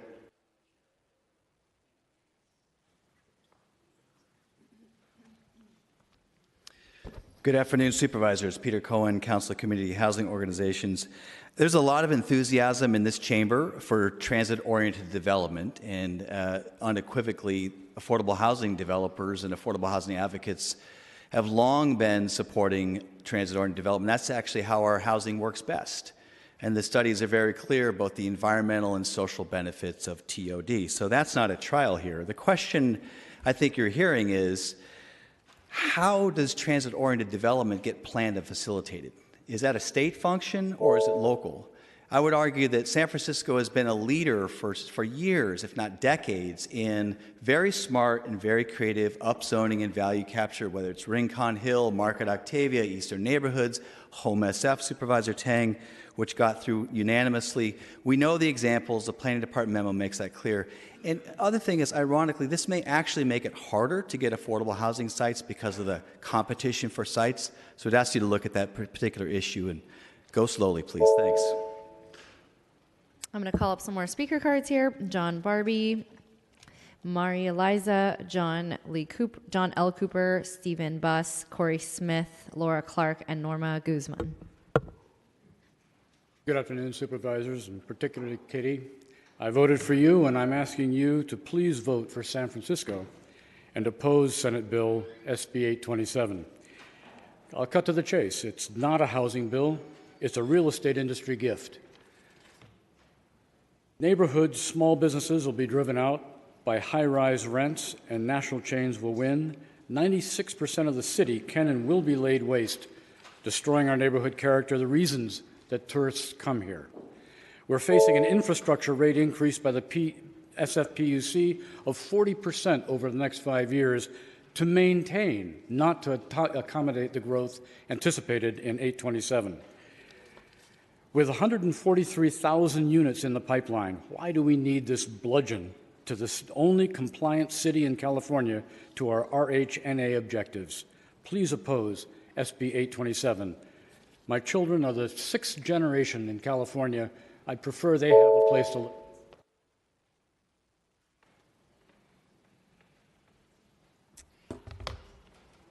Hello, I'm Michael Sizemore. I came to San Francisco because the Bay Area is the center of the renewable energy revolution in America.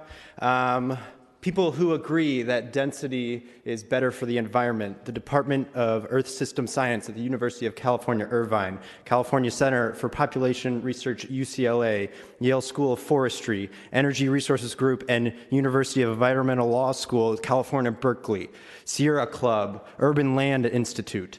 I could go on for literally hours. International people have seen density leads to more sustainability. Support SB 827. Anything else is climate denialism.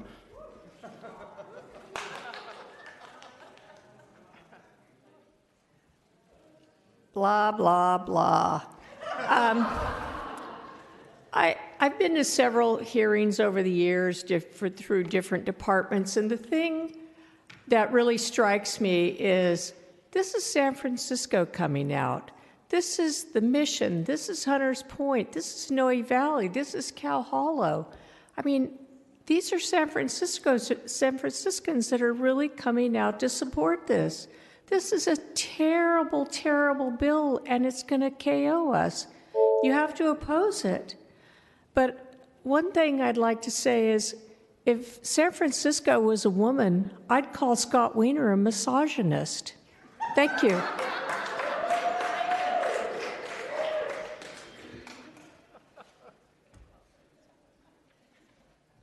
Good afternoon. I'm Karen Wood for the Mira Loma Park Improvement Club, 400 dues-paying members, to support the resolution opposing Senate Bill 827. For us, we've always been strong on zoning conservation, but this is the overriding issue here is a state overreach into local municipalities, areas of governance, and it could be a really destructive precedent for all of the localities in California. So please support the resolution.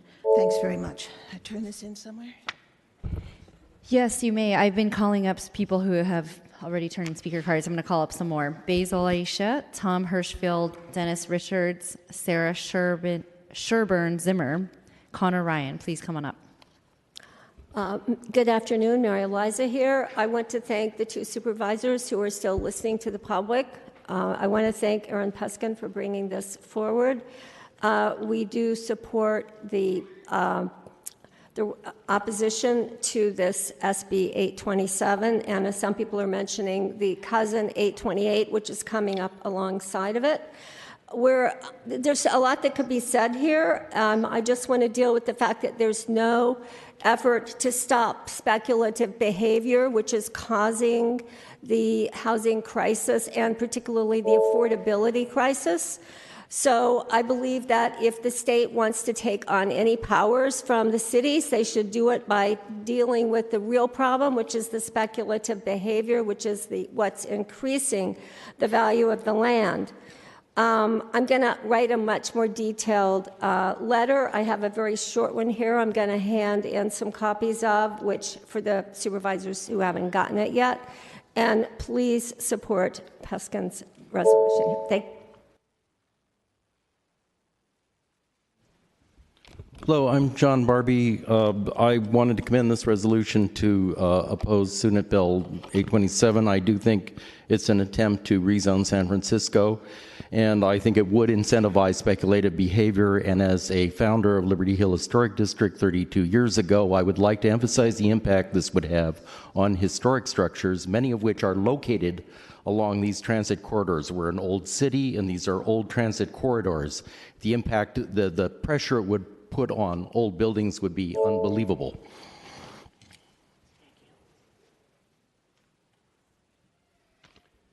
Good afternoon. My name is John Cooper. I've lived in Cal Hollow for 45 years, and I love San Francisco. One of the things that makes San Francisco wonderful and a wonderful experience to live in is the variety of communities and sectors.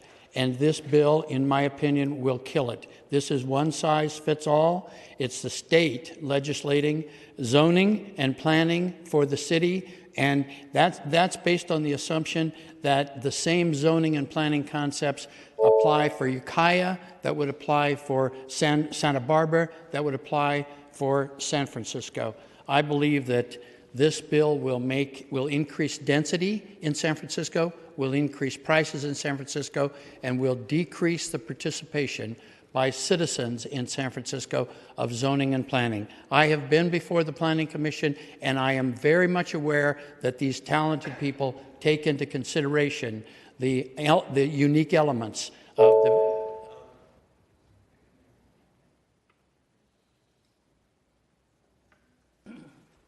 Hello, I'm Norma Guzman. I'm a lifelong brown woman and born and raised in California's farming communities. And many of my fellow brown family members suffer from asthma and other effects of dirty air that come from high CO2 emissions. And I strongly believe that Senate Bill 827 is going to promote cleaner air, cleaner communities for people of color, and it is going to improve walkability and our access to be able to come to democratic events like this, to come and be a part of decisions and feel enfranchised in our home state. Thank you.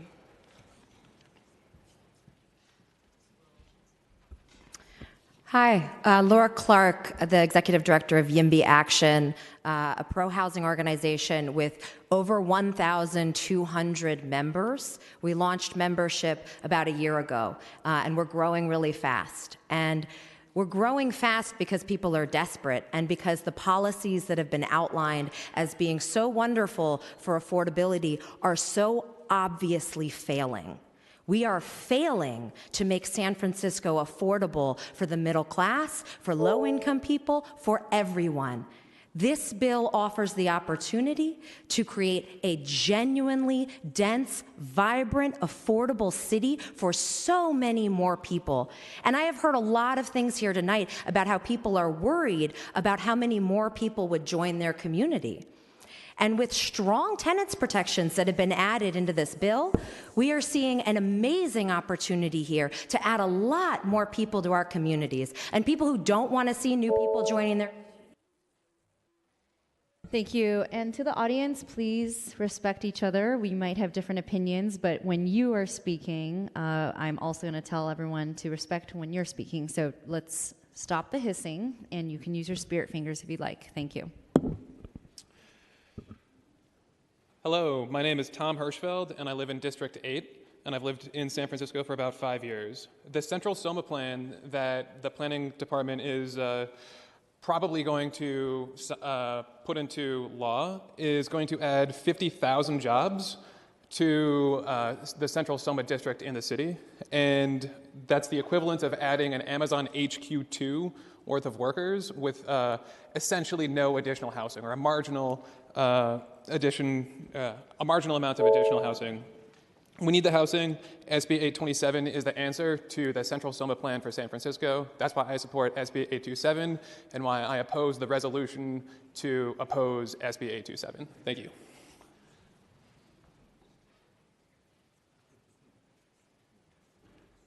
Hello. Wait to reset the time. Welcome, Great. Commissioner. Thank you. Here, my name is Dennis Richards. I'm here as an individual. I wasn't going to speak, but I actually feel very compelled to speak about the elephant in the room. The elephant in the room was touched on by some other people. In our pipeline currently, we have 60,000 units. Under construction, 5,875, approved on individual sites but not being constructed, 17,000. A lot of those are entitlements being traded on the aftermarket. Approved master plans, 30,000, waiting infrastructure. Pending applications, 7,200. Existing zoning capacity, 67,600 units. ADUs in there, 16,450. Soft sites, 41,660. Those are developments that are 5% or less of their development potential. Home SF density bonus, 9,500. Proposed rezonings, 18,075. Add all this up, 145,500 units. Current capacity, 60,000 already entitled. Nobody mentions this. Why are we rezoning the city? Thank you. Again, I'm going to have to ask that we hold your applause. Thank you. Next speaker, please. And I'm going to call some more callers here. Paul Wormer, Geraldo Cawthon, Victor Oliveri, George Williams, Bobek Esfandiani, Jeff Hodges, and Gen Fujioka. Please come on up. Hello, I'm from Housing Rights Committee of San Francisco, where tenants fighting to stop rising rents and evictions, mostly of low-income communities. I love dense apartments and in diverse neighborhoods. It's why I live in San Francisco, and I fight for stronger rent protections, and that's why I oppose this bill. We don't need more empty luxury housing owned by speculators. We need housing that's affordable to folks who live in San Francisco. We welcome people to San Francisco, and we fight for their rights to have affordable rents and live here. Why is no one demanding white, wealthy cities who want to put in headquarters of high-end jobs in white, wealthy neighborhoods. Maybe they should do their parts instead of just keep asking the densest city in the country to build more and to push out more of our elders and our neighbors and the people we love and make it so that immigrants won't have a space here anymore. Oppose this bill, please.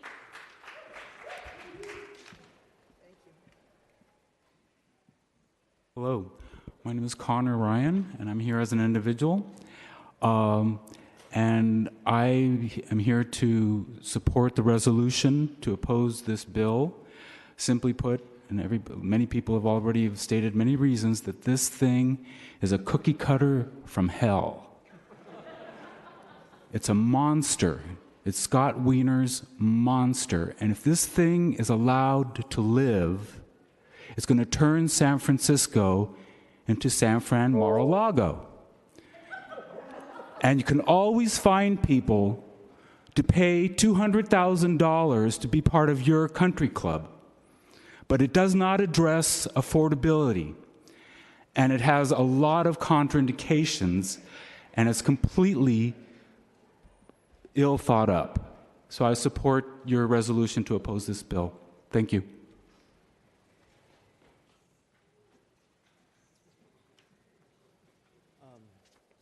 I have some documents for the record and the supervisors.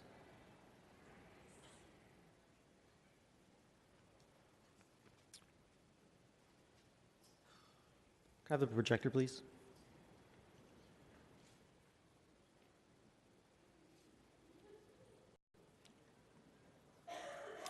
Thank you. Hi, my name's Stephen Buss. I live in the Mission. I'm the organizer for Mission YIMBY. Everybody's talking about affordability, and we know that the most affordable kind of living is apartment living. So it's important to know where apartments are legal and where they're not in the city. On this red area, apartments are illegal under the current zoning, and you cannot build them there. SB 827 changes that and brings zoning equity to the city. Here we can see where apartments will be legal to build after SB 827 passes. And here we have a delta. How many floors will get added under SB 827? You can see very little effect in the Mission because it's already very dense. Where the big effect will happen is on the west side, opening this exclusive neighborhood, and the north side, opening these exclusive neighborhoods to... Please hold your hissing. Thank you. Let's respect all the public commenters, okay? Or else we will stop this meeting. So let's continue so we can actually hear from the public. Thank you. Supervisors, thank you. Todd David on behalf of the San Francisco Housing Action Coalition. So certainly there's a number of reasons that one can support this measure or one can oppose this measure, and I don't think that there's going to be a lot of mind changing going on right here. So I just want to talk about just some facts about this bill, just some facts. So we were hearing that it totally takes away local control. That's actually not quite true. It preserves setbacks, it preserves design standards, it maintains demolition controls, and it maintains inclusionary restrictions, the inclusionary affordability units. The planning department's report stated that this bill will result in more affordable housing units. More affordable housing units. Let's see, the other things that, and then, I just want to say this one thing. The number one contributor to greenhouse gases in the state of California is from exhaust, from drivers, from people commuting. Getting more people to be able to take transit to and from.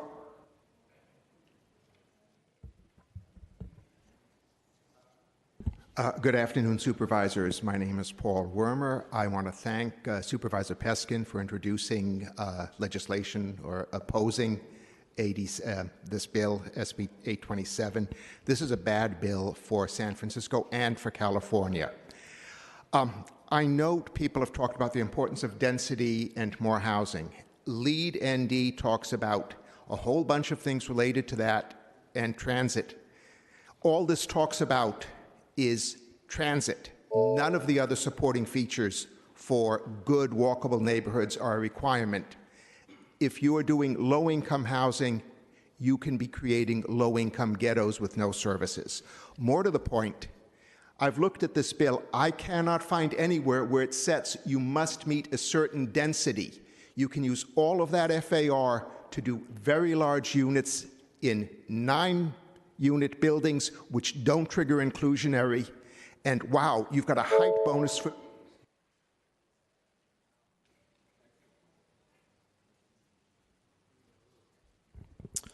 Hello, Supervisor Tang, Supervisor Peskin, and wherever Supervisor Safai is.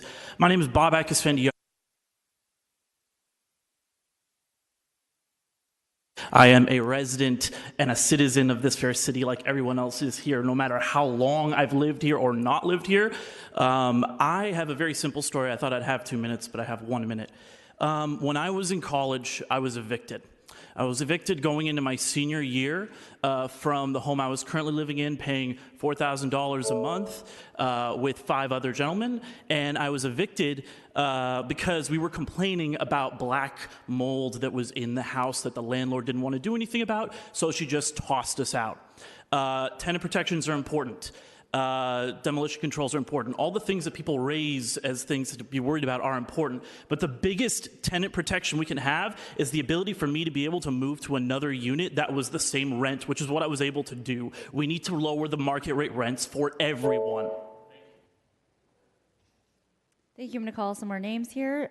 Jane Natoli, Aaron Van Devender, Sarah Carlson, Philip Levin, Joseph Christopher, Wei Jin Yu. Hi, good afternoon. My name is George Williams. I'm a renter in the Richmond District, and I'm here to oppose the resolution to oppose SB 827. The worsening housing crisis makes me truly fear about my ability to stay in San Francisco, to live near my family, to live near my friends, and to keep calling this city my home. In California, we have not been building enough housing to keep up with our growing population, and the status quo is not working. The result has been devastating displacement, the loss of opportunity for young people, and a surging population of those experiencing homelessness. By failing to recognize the damage that decades of underbuilding and exclusionary housing policies have inflicted, we are failing to live up to our progressive values. I truly believe that SB 827 would be effective at addressing these challenges. It would result in many more homes built, including subsidized affordable homes. It does not change local affordable housing requirements and demolition controls.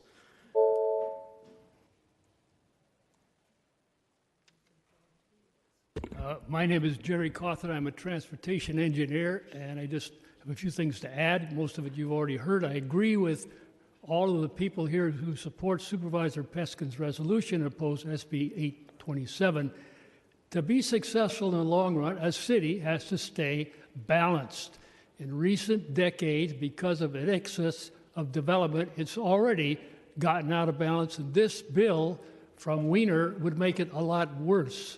So as far as transportation is concerned, there only about 15% of total trips are commute trips. So all those other trips are not commute trips. The thing that's not been looked at by those that say this will reduce congestion is the fact that we make most of our non-commute trips, even in San Francisco, by automobile or TNC. So that's a myth that this will somehow improve transportation. San Francisco is in danger of becoming a mini man with the infrastructure 4 decades behind development. Supervisors, Gen Fujioka, Chinatown Community Development Center. I have a letter here signed by 7 other organizations, affordable housing and tenant rights organizations opposing SB 827 and urging passage of the resolution. I want to address just 2 additional issues. There have been some very compelling testimony about how problematic this legislation is. 2 things I want to add. One, be very clear that this legislation undermines the city's affordable housing programs. As the planning department has indicated, because of the density bonus provision which is mandated in here, we instead of an 18% inclusionary housing, effectively we're going to have 13% inclusionary. It undermines Home SF, which would require 30% affordable housing. Thank you, Supervisor Katie Tang. And we want our San Francisco's affordable housing programs protected. This legislation undermines it. Thank you.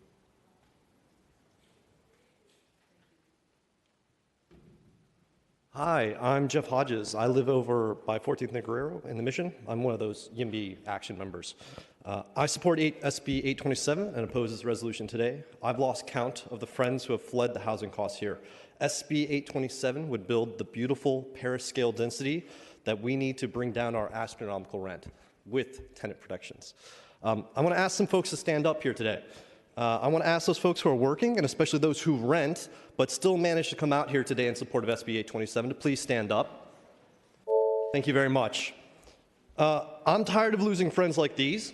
I'm tired of losing friends who just want to start a family. I'm tired of losing our senior citizens. I'm tired of losing our artists. I'm tired of losing our families. And I'm tired of the city's planning being co-opted by our landlords. San Francisco policy has failed its residents. With SB 827, we can build beautiful, needed density and heal the city. Thank you very much.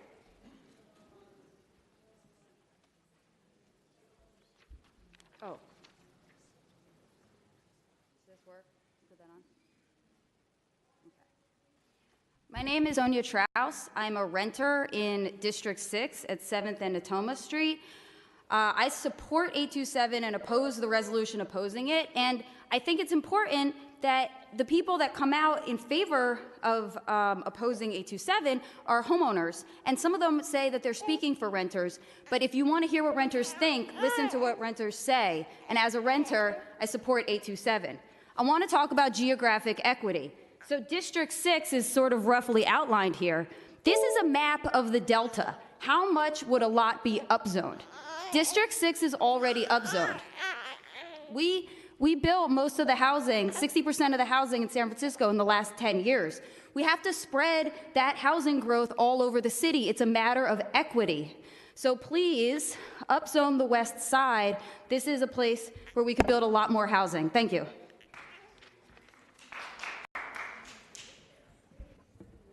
My name is Michael Bloom. I'm a renter in District 11. I'd like to speak first on behalf of some people in support of Senate Bill 827 who couldn't make it to this meeting today. Comment was scheduled during my son Merlin's nap time, so he couldn't be here today. My wife Hannah is watching him, and our housemates Kelsey, June, Anton, Zella, Elena are all at work, so they couldn't make it to this meeting today. Between us, we managed to make enough to rent in San Francisco. We don't manage to put away any savings because there isn't enough housing in San Francisco, and so the market rates just keep going up and up and up. In particular, we would love to be able to live in places where we could commute more easily to our jobs. My housemate Elena has to drive down to the South Bay every day instead of being able to take Caltrain. And the kind of housing that would allow us to do that is not getting built, and we want that to happen. Thank you.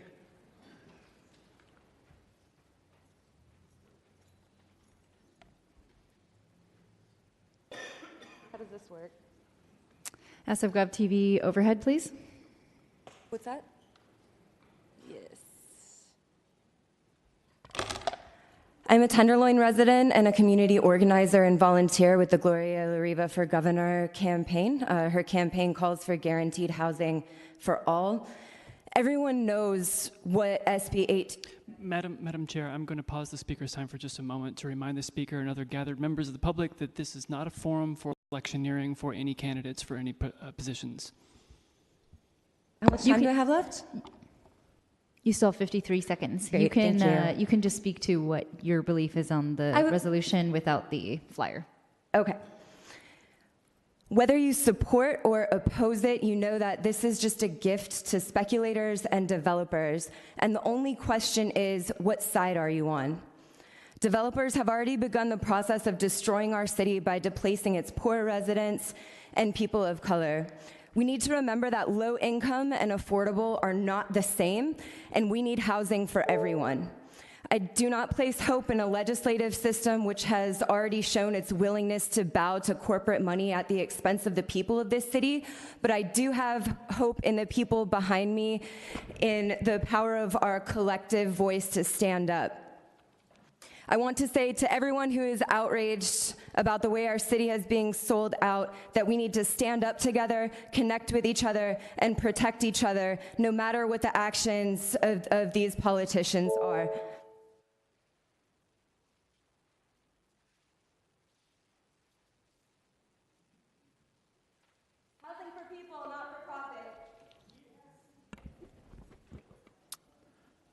Hello, my name is Jane Natoli. Thank you for your time. I'm a renter in Inner Richmond, and I'm here with Grow the Richmond and YIMBY as well. I just wanted to say that I heard a lot of people so far talk about they've lived here 25, 35, 50 years. I want to be able to say that someday too, but that's a really tenuous position for me to be in as a renter in the Richmond. I really think we need to address the fact that we need more homes for people. We have an obligation to build more homes. We have chronically underbuilt for decades, and we're currently seeing the fruits of that situation. Unfortunately, so many of my friends can't be here today because they're at work. Thankfully, I have a job where I can get over here. Many of my other friends can't be here because they no longer live in San Francisco. They live in Brooklyn, they live in Minneapolis, they live wherever. I want to see those people be able to stay. I think we can do that. I'm here to ask you to oppose your opposition to 827. Thank you. Good afternoon. Thanks for the opportunity to speak to you. My name is Aaron Van Devender. I live in Russian Hill in District 3. We need more housing. We need SB 827. We need more housing. Where is everyone going to live? People are living in tents on the street. We need more housing. People are getting displaced. We need more housing. People can't afford the rent. More housing. Tenants have no options. We need more housing options. Families can't find any housing. We have an abundance of opportunity, but scarcity of housing. We need more housing. The city is not a museum. The building should serve the needs of the people who live here today, not those who were here 100 years ago. The status quo is starvation and death. We need progress. We need housing. We need SB 827. Thank you. I'm going to call up some other names. Rex Salisbury, Sonia Traus already came up, Madiha Gori, Michael Branson, Noam Tai, Eric Brooks. I am Phil Levin. I'm a renter in the city of San Francisco, and I am speaking in support of more housing. I suspect fellow renters like me are underrepresented here because they have to go to work to make an income to afford the rents here. So I don't think this discussion is actually about us. This bill, SB 827, is not going to affect us on either side as much as it's going to affect the next generation. And we have a responsibility towards the next generation to build the infrastructure they need to live in the city. And right now we are failing to do that. So I hope my children will be able to live in the city and not just people whose parents happen to have a house here around the year 1970.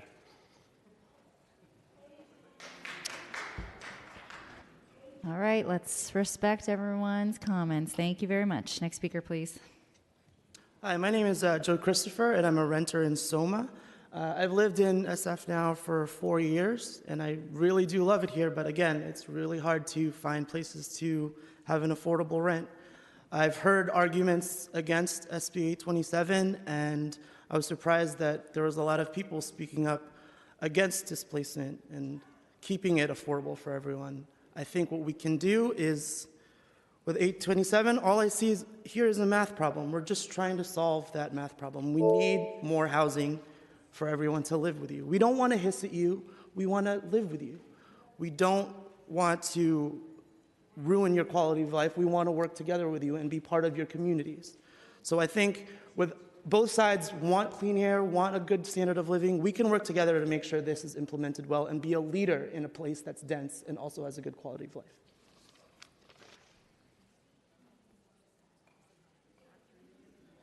Thank you for your time. My name is Kevin Ortiz, representing the Latino Democratic Club. I'm born and raised in the city, second generation. I'm also a tech worker, so I have to work with most of these people, unfortunately, on a day-to-day. But let's get back to the point. Currently, as it stands, SB 827 is extremely dangerous to neighborhoods that have major transit or even public transit within a half mile to quarter mile. As the bill stands, all of San Francisco will be enveloped by development. Let's focus on some facts. SF's numbers, according to the planning department, residents making $150K have increased by 150% since 2000, yet the number of people making under $40K has doubled. To Laura Foote Clark, what middle class are you building for?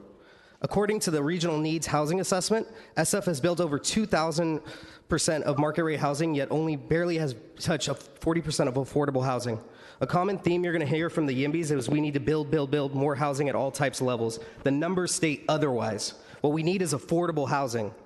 giving a buyout to more investors, speculators, and frankly, the real estate lobby the YIMBYs represent to build density in neighborhoods that have been decimated by luxury development like the Mission District.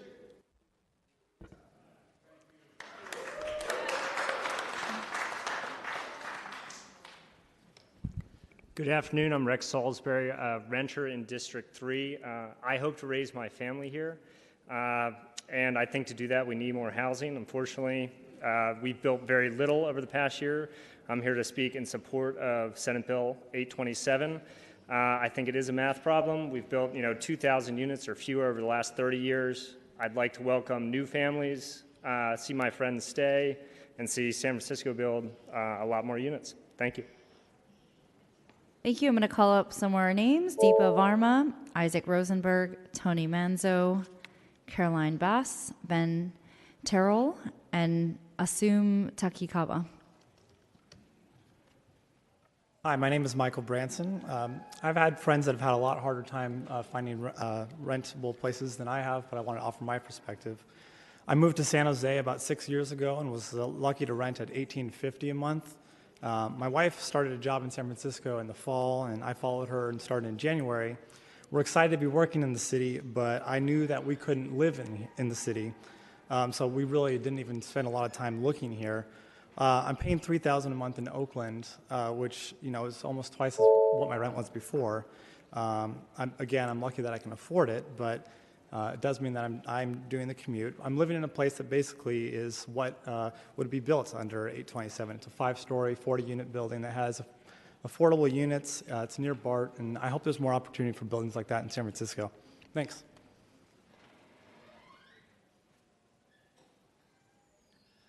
Hey, my name is Noah Tai. I'm a resident of Ingleside, and I'm speaking in opposition to this resolution in support of 827. The fact of the matter is there are more people who want to live in San Francisco than there are homes they can afford in San Francisco. And if we want, we can build more homes to enable that. If we don't want, if what we want is to not have more new people moving to San Francisco, that's fine too. China has this amazing system where they have municipal citizenship in addition to national citizenship, and they don't let new people come unless they've passed some sort of admission test.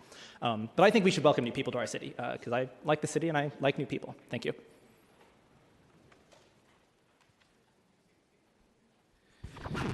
Eric Brooks, San Francisco Green Party, Our City SF, grassroots organization. I have lived in the city as a tenant for 24 years.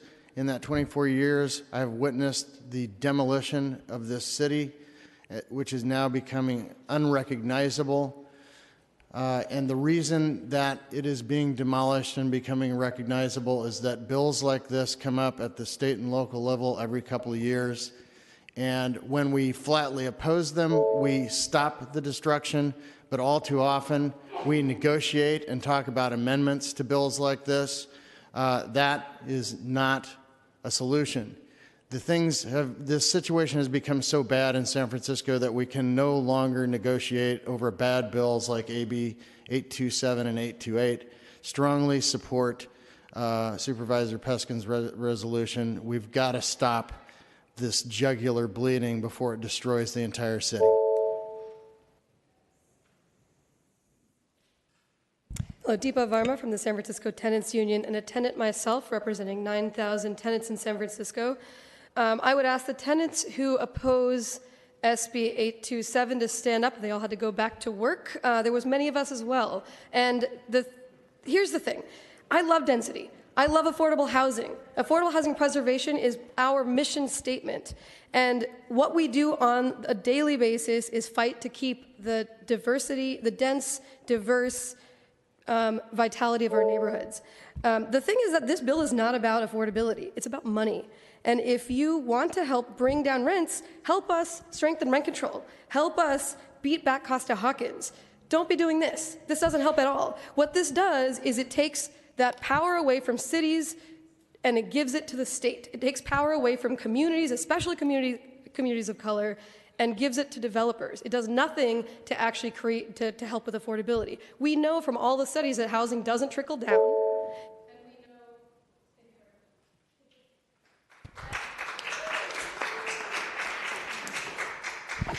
Good afternoon, Tony Manzo. I'm a Mission resident. I'm here to speak in support of SB 827. I think it's telling seeing the people who are coming here speaking in opposition to 827 that they tend to be older folks, they tend to be wealthier folks. These are folks who probably bought their houses, full respect, who probably bought their houses in the 60s and 70s, and you want to maintain that snow globe. You don't want anyone to touch that snow globe.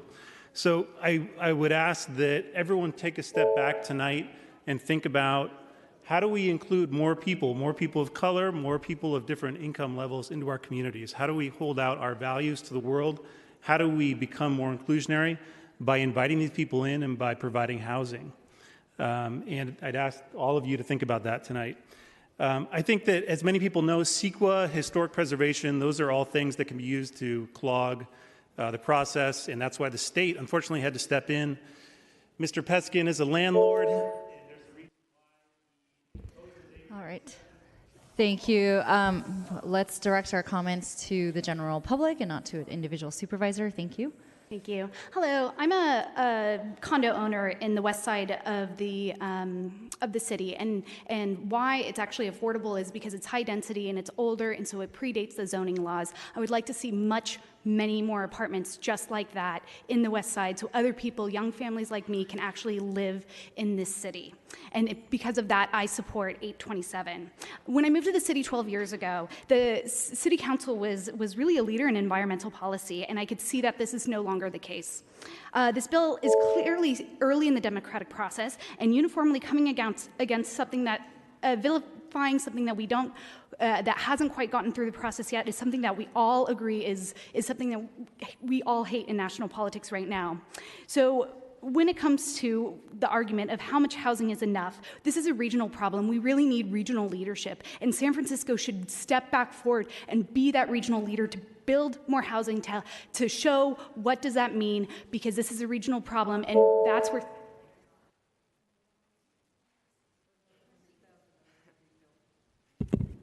Hello, my name is Isaac. So I've lived here for 3 years, but it really doesn't take someone who's lived here at all to realize that this is that SB 827 is a logical solution to our problems. Back in 1956, when the Supreme Court ruled that redlining was illegal, that the U.S. government recommended that we switch to zoning laws, and now we are continuing that practice today, and that is a shame. So I urge you to support SB 827 and not oppose it. Thank you.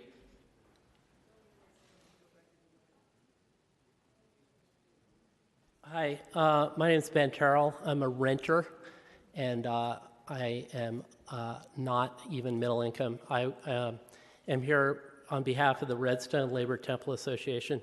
I'd just like to say that I think we need to make it easier for nonprofit developers to help build housing for poor and working class people, and this bill goes in the opposite direction. It doesn't address that. And also, I've been hearing the rising tide lifts all boats since the 80s, and I've seen no evidence of that whatsoever. And I think the math problem has to do with speculative capital and the rich getting richer and the poor getting poorer. Thank you.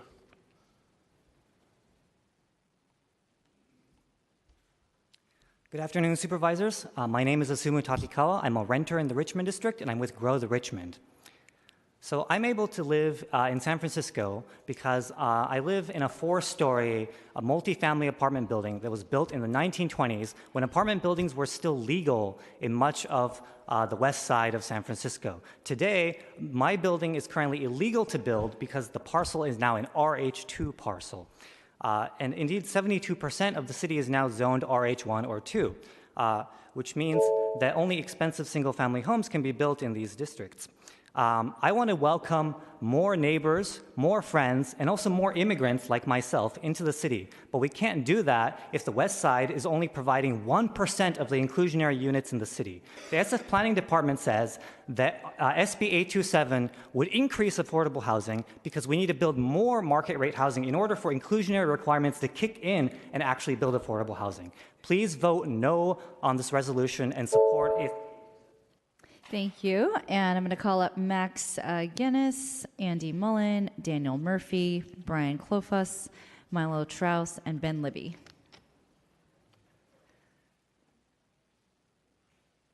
Next speaker, please. Okay, I'm back again to speak. I've listened to everybody so far. I'm back again to speak against SB 827. I'm a homeowner in Cow Hollow.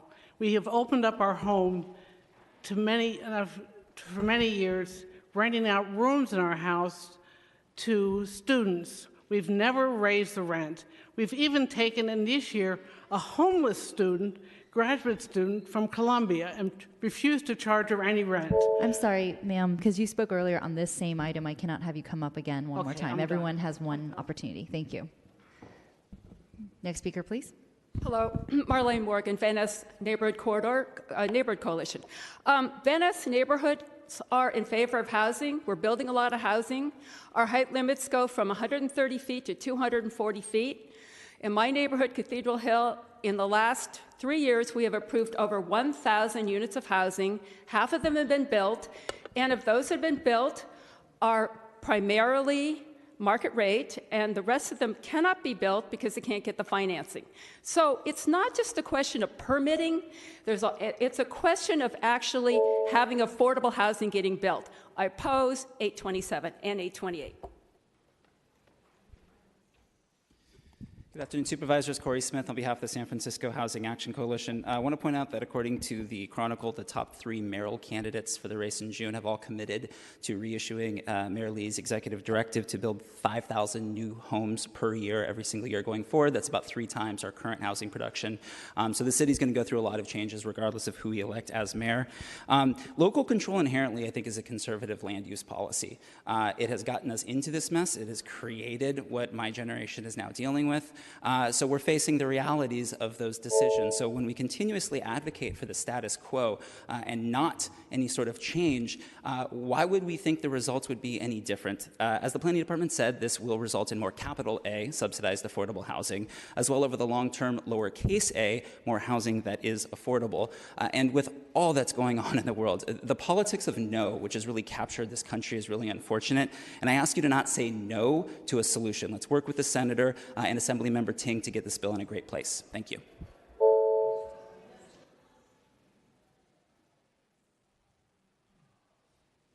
I'm putting the projector on TV. Thank you. Hi, I'm Daniel Murphy. I'm part of Castro for Housing, and I'm also a member of YIMBY Action. So displacement is guaranteed if we don't build housing. That's just how it works. 75% of residents who move into new housing, which was found by a study done by the city, are people who come from the city. It's not like all new residents. It's people moving out of closets. Please support SB 827. This bill will lower rents for people in the city. I'm not sure if you've noticed, but the people speaking for this bill tend to be younger working class renters. And a lot of those people can't be here today just because it's a work day. I'm fortunate enough to be able to come here, but there's going to be a misrepresentation here. Thank you for your time.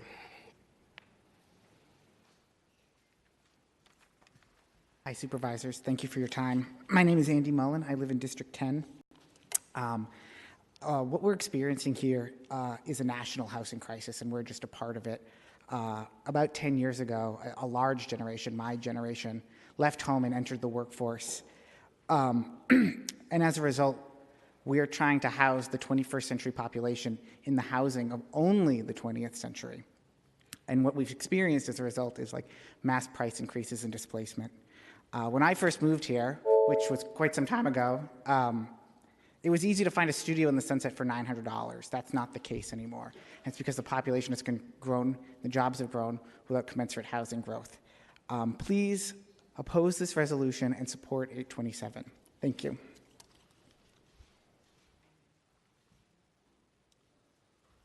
Hello, my name is Brian Clofus. Supervisors, I just wanted to point out a generational divide that is very apparent here. 99% of the people supporting this resolution are 50 years old and older.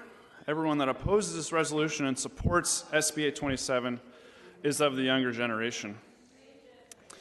The older generation doesn't want change. They already own their own homes. They don't want their views blocked. They don't want new people here. But the younger generation will prevail because we're the future of this country and the city.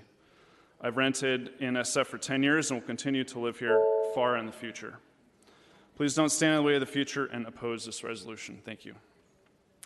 Thank you. I'm going to call some more speakers up. Mark McGranum, Daniel Murphy, Eric Dew, Mark Rannenberger. Please come on up. Hi, my name is Ben Libby. I'm a second-generation San Francisco native. Exclusionary zoning is one of the single largest drivers of inequality in the country. It has fundamentally poisoned our economy. It's an incredibly good example of regulatory capture, which is a form of government failure which occurs when a regulatory agency tasked with acting in the public interest instead advances the commercial or political concerns of the sector it is tasked with regulating. If we are serious about reducing income inequality and making this a more equitable city for everyone, we need to support SB 827 and a more generous housing policy.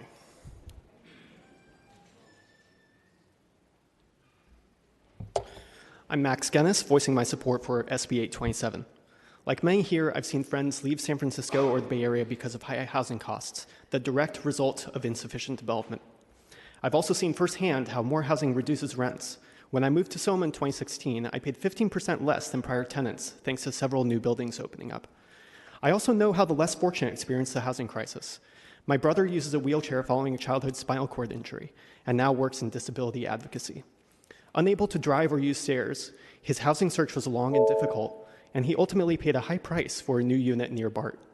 For him and many he fights for, San Francisco's old walk-up housing stock is inaccessible, and the car-centric sprawl of Bay Area suburbs is isolating.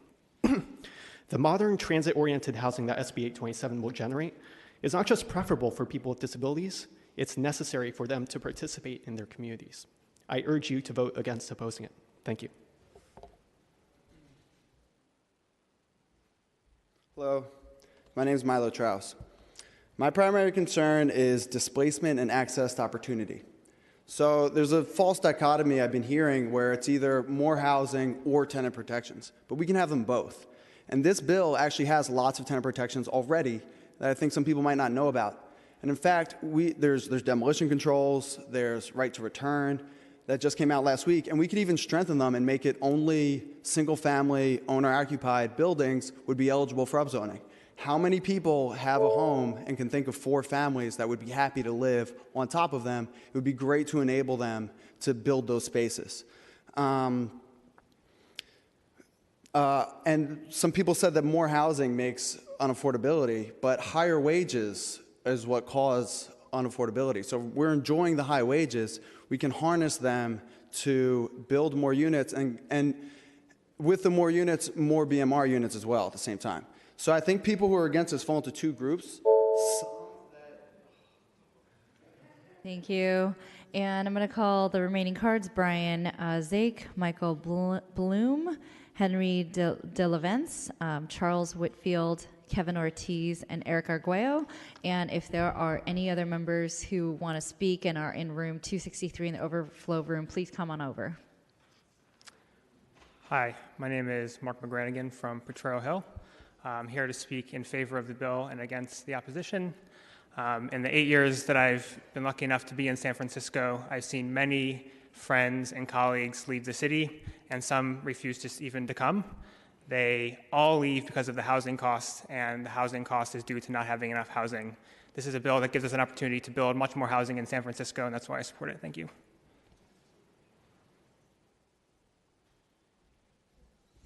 Hi, supervisors. My name is Mark Rannenberger, and I'm a resident of Telegraph Hill in District 3. And I'm a renter. I'm not a native San Franciscan, and apparently in that city that makes me a second-class citizen. I work for a nonprofit that fights for common sense immigration reform and criminal justice reform. I don't make a ton of money. I don't work for a corporation. And it's really hard for me to live in this city with the rents the way they are today. And I think a lot of the other folks out here who are of my generation have expressed a lot of those same sentiments. I want to keep living here. I want our teachers to keep living here. I want our healthcare workers to keep living here, our firefighters, our police officers. And they're having to leave this city because the city has done nothing. While we are in an urgent housing crisis, people can barely afford to live here. Local control has failed. It's time to give the state a chance. Oppose this resolution. Support SB 827.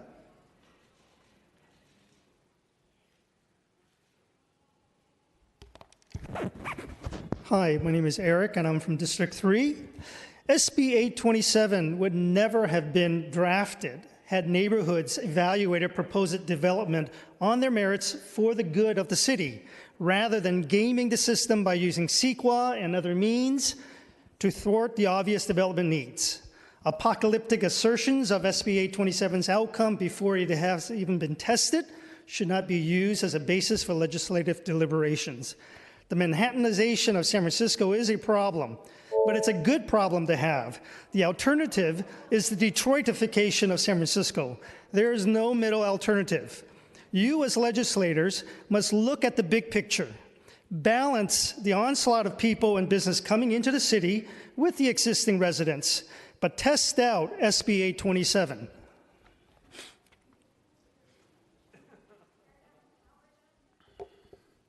Thanks for your time today. I'm Brian, and I live as a renter in San Francisco's District 8. I urge you to support SB 827. It's time to start enacting policies that are actually progressive and help deal with the housing crisis in California so that people like me can afford to stay and contribute our energies to making the Bay Area an amazing place to live for the next 100 years.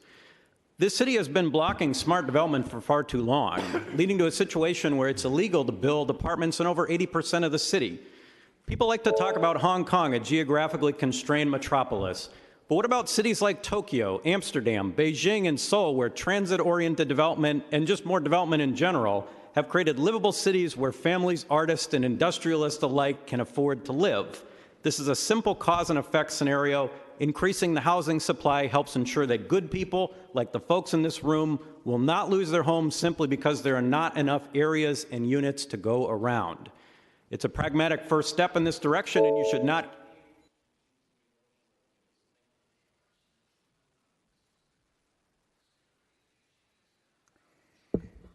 I would just like to ask that whoever's device is on, if you could turn that off. Thank you. Next speaker, please.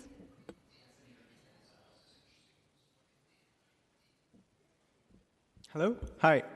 My name is Henry. I rent in District 6 because, unfortunately, I'm unable to travel through time to 1980, where I might have been able to afford a home.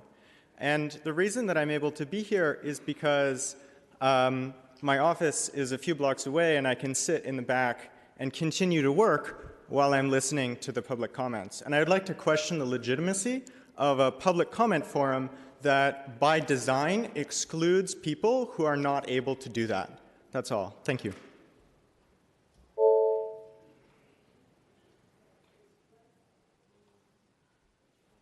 Hello. Good afternoon, supervisors. My name is Charles Whitfield.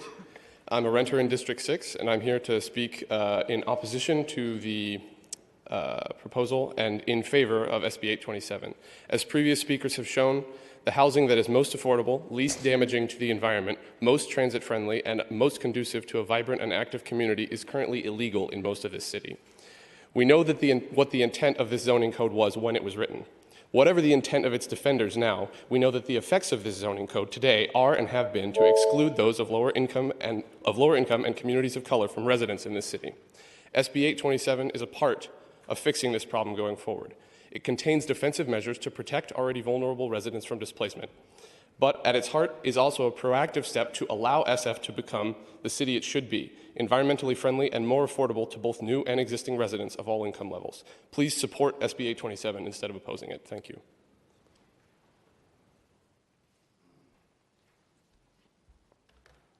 Hi, Rick Hall here. San Francisco must oppose 827. It's a gentrification machine on steroids. On SB 35, we went to Sacramento to get protections for gentrifying low-income communities of color. We had no leverage there because the city had, our own city had already supported it. At least formal opposition by the city could provide some leverage that we need to improve this bill. But I must say, I don't think this bill can be amended to be acceptable. It's outlandishly broad, and its basis is unsound. One size fits all that impacts thousands of California neighborhoods across the state is just impractical and wrong. It's also, its fundamental basis of bus service is an unsound, shifting sand that can be manipulated. I want a picture of a bus that says, "I'm your bus, not your city planner." Thank you. And if there are any other members of the public who wish to speak and I didn't call your name, please come on up. Good afternoon. My name is Eric Argoya. I'm with Guy 24 Latino Culture District, and I'm here to support the resolution to oppose this bill. One thing that we have not talked about is what's going to happen to the low-income communities of color. You know, there's a lot of talk about communities of color, but there are no protections in place for us here in the Mission and for our culture districts throughout the city. And we haven't even talked about the small businesses that's going to affect. The Latino community will be coming out and expressing their feelings. We have not been invited to the table to talk about any of this bill, and I think you'll be hearing from us shortly. Thank you. Good afternoon, supervisors. Contrary to the claims of Laura Foote Clark, given as you have already heard, San Francisco has built several orders of magnitude more over its RHNA quota of market rate housing and has severely underbuilt its low-income housing. What has not worked is the failure to build affordable housing with a capital A. Above all, for the homeless who cannot conceivably receive the benefit of the purported filtering that market rate construction will create, this will not work. And what it will do is make it far harder to build subsidized affordable housing by driving up land values, and will also encourage all sorts of chicanery to get tenants out in order to evade the right to.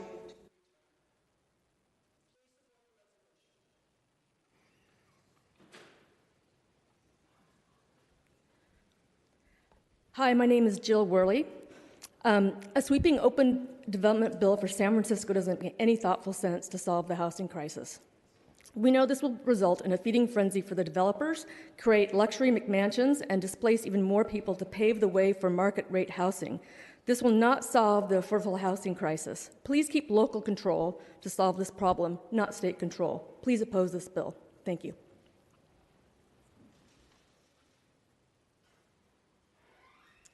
Hi, my name is Natalia. I grew up in San Francisco. I work doing eviction defense for African American senior tenants in the Fillmore Western Addition, and I'm here to speak against SB 827 and in favor of Peskin's bill.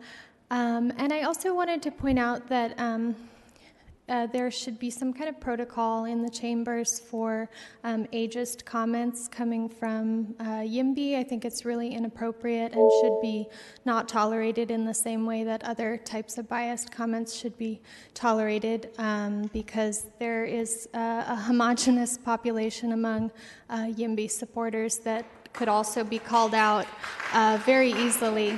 And I just want to say that the housing crisis is an affordability crisis, and it will be solved not by building more luxury rate condos, but by expanding rent control, filling vacancies, and building. Thank you very much. And are there any other members of the public who wish to comment on item 2? No one from the overflow room? Okay, seeing none, the public comment is closed. Thank you all for coming out. Supervisor Peskin, did you want to make any remarks first? First of all, and sorry, you are now replaced. You have now replaced Supervisor Safai, so he is now a member of this committee. Thank you, Madam Chair. And I really do want to thank all of the speakers. And I understand this is not just an intergenerational issue. The Bay Area, the entire state of California, San Francisco in particular, clearly have a profound affordability crisis. There's no question about that. You don't need to read the latest poll to know that that is on everybody's minds. It's real, and there are many ways to solve it.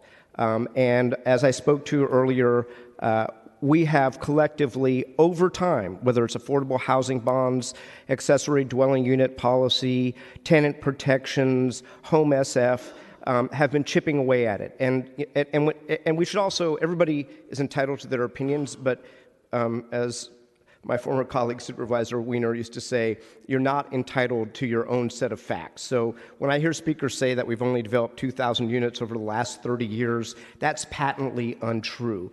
It is true that San Francisco has actually been, albeit we could do better, been at the forefront of creating both luxury market rate units as well as more affordable units than any of our counterparts. And I actually appreciate the notion that Senator Wiener is coming forth with, which is that there should be housing equity around the region and around the state. But as that map shows, this doesn't quite do that.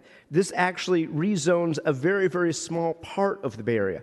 I was part of a movement, as were many of my colleagues, to encourage our neighbors to the south to use the Baylands for thousands of units of new affordable housing starts. That was something where the Board of Supervisors and the YIMBYs and our planning director all agreed. And I associate myself with the individuals who indicated that this is not a one-size-fits-all solution.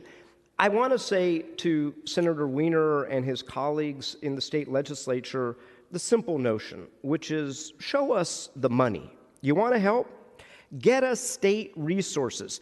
We were around when we used the redevelopment agency. Not as, the old redevelopment agency was the history of displacement, but the agency that was dissolved was actually an affordable housing agency. Give us those tools. Give us state resources so that we can use the properties that we have for 100% affordable housing projects. I think the YIMBYs and the older generation can all support that. I can say as a District 3 supervisor, virtually every single piece of vacant land, whether it was Broadway and Battery, Broadway and Sansom, Broadway and Front Street, that we all got after we tore down, thank God, the Embarcadero Freeway, we have repurposed for 100% affordable housing. We are looking to do that at the fire station, legislation that I introduced at 530 Sansom Street, which is a one-story with a mezzanine fire station where we could build 200 feet of affordable housing. We're looking at those opportunities all over the city. And as you heard from Commissioner Richards, there are tens of thousands of units in the pipeline. And to the individual who said, this takes time, that's a true fact. But I also wanted to, because much has been made of the Planning Commission's memo. There are actually two of them. The most recent, dated March the 8th, that addresses the Senate bill as revised. And there's a lot in there for everybody, but I just want to call out a few top-line highlights, and then I want to go actually into some of the language of the legislation. I know this is a highly emotionally charged issue. I don't know how many people for or against Senate Bill 827 have actually read the legislation as amended, but to the Planning Department's memorandum, Senate Bill 827 may preclude the city from rezoning any property to PDR, production, distribution, and repair, in order to protect industrial districts and uses in San Francisco. I think that's important because planning has to be done holistically. The bill provides potentially very large increases in zoning and density without time or resources for cities to concurrently adopt measures to mitigate impacts. Senate Bill 827's definition of transit richness is broad. especially for corridors. And it goes on to speak to that. Tying zoning to transit service introduces substantial uncertainties over time. It's a memo worth reading. I don't think anybody here would say that our planning department is not pro-growth or pro-housing, so I commend that memorandum to you. As to the bill itself, and while I certainly appreciate the fact that Senator Wiener has now allowed in his amendments for local demolition controls, let's speak to all of the language that is set forth herein with regard to displacement. And to me, this is frightening language, because what it contemplates is the mass destruction of units, and I guess to the good, contemplates certain rights for displaced individuals. And to me, that harks back to the bad old days of the original urban development that tore people's lives and families apart, not only in San Francisco, but in urban areas around the United States. So Section 65918.8b defines eligible displaced person, and it goes on to say any person who occupies property that is located within the development and who will become displaced by the development.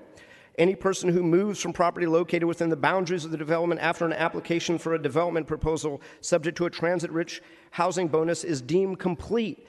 It goes on to say a development proponent shall prepare a detailed relocation benefits and assistance plan. This is supposed to make us happy. And submit that plan to the applicable local government for approval to determine whether the plan complies with the requirements of this section, which are as follows. A diagrammatic sketch of the project area, projected dates of displacement, a written analysis of the aggregate relocation needs of all eligible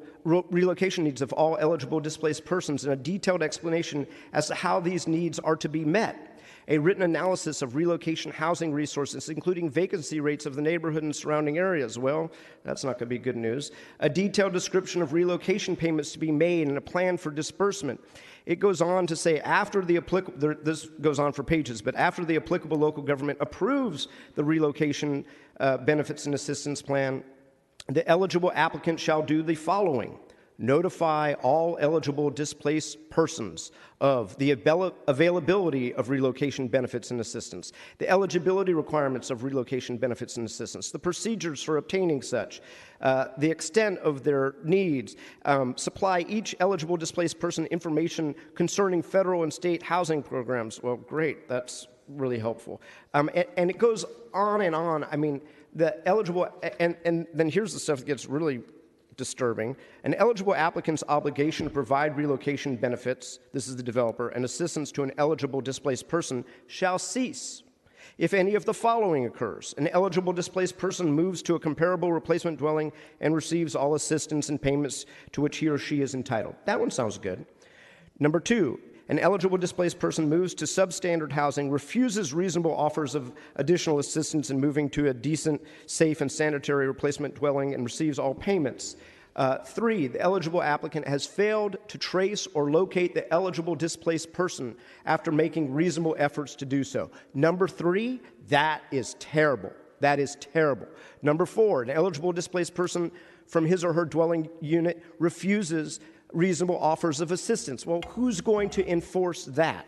You can read it, it's all set forth in there, but if the state wants to help cities with our housing and displacement crisis, we need to repeal Costa-Hawkins, advance split roll Prop 13 reform the Ellis Act, create a vacancy tax, which I intend to propose for this November's ballot, continue to do the kind of work we've done to strengthen owner move-in eviction controls, and to do what we are going to do, and hopefully more robustly. I, for one, think that the Central SOMA plan needs to have more housing, not less. I think the 7,000 units proposed in that plan, and I've said it, this land use committee is not enough. We have an unparalleled opportunity there to actually build tens of thousands of units of housing in the Central SOMA plan, and I hope we avail ourselves of that.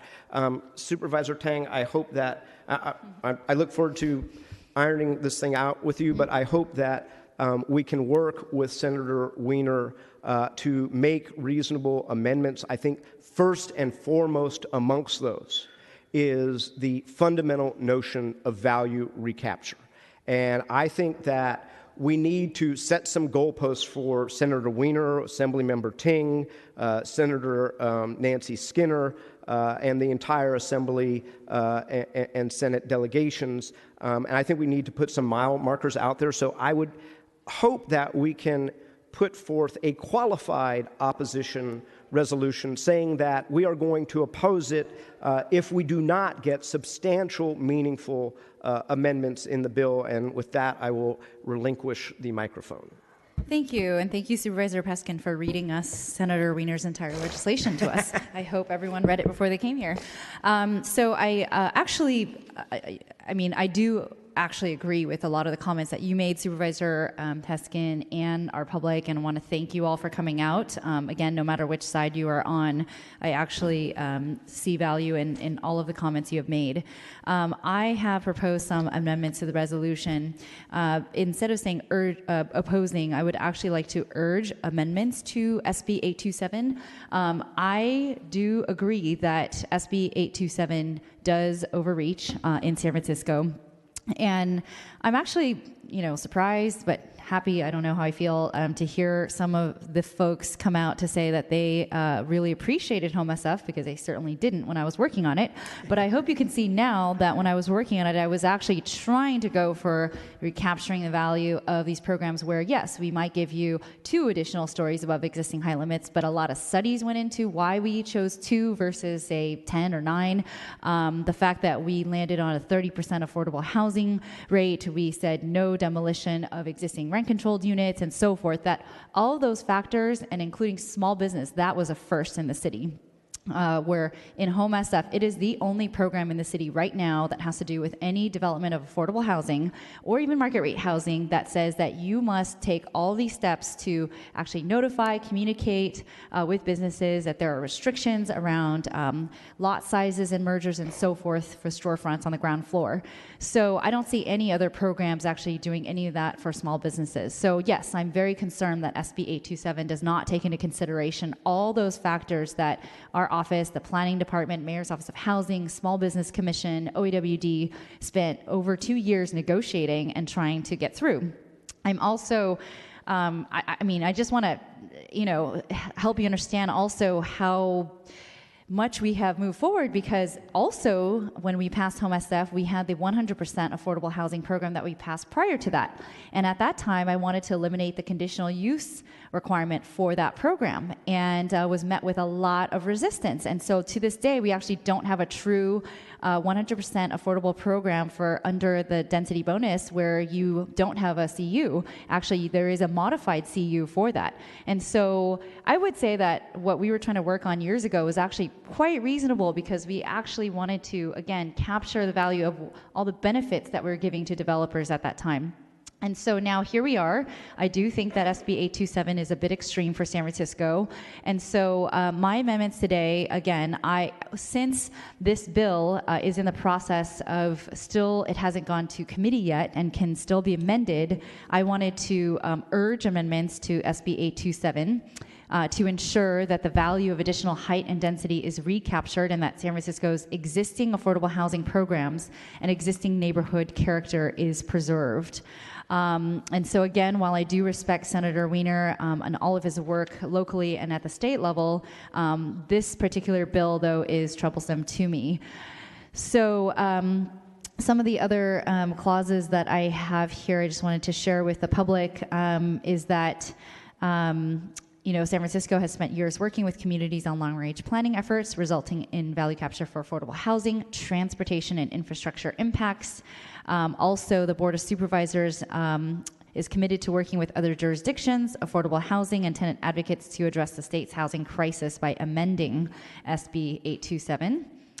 And then in the further resolve clauses, I also wanted to urge our state leaders to actually fund affordable housing streams to address the housing crisis. As we all know, that funding is a huge challenge. And that the last clause I have here is that the Board of Supervisors will continue to monitor the progress of SB 827 and may provide additional comments, I'm sure we will, as the bill is heard at committee hearings. So that is my proposal to Supervisor Peskin. I think at the heart of it, we do agree that amendments need to be made to SB 827, but of course, it'll get down to the wordsmithing here. Supervisor Peskin, do you have any comments, thoughts? So, Madam Chair, as much as I would like to send a strong message to Senator Wiener and our state delegation, I think you've articulated that very well, and in the spirit of trying to work collaboratively, I would like to do a couple of things. One is, and I suspect we're getting the Senator's attention at this point, and by the way, if anybody wants to see our emails, I think we've gotten hundreds and hundreds of emails in opposition, and I would say less than the number I can count on my hand in support. But we heard from a diversity of people today, and by the way, these are not form letters. They are from the heart. I mean, it's rather remarkable, and I can say for the record that my office did no organizing on this, so I think this has touched a nerve.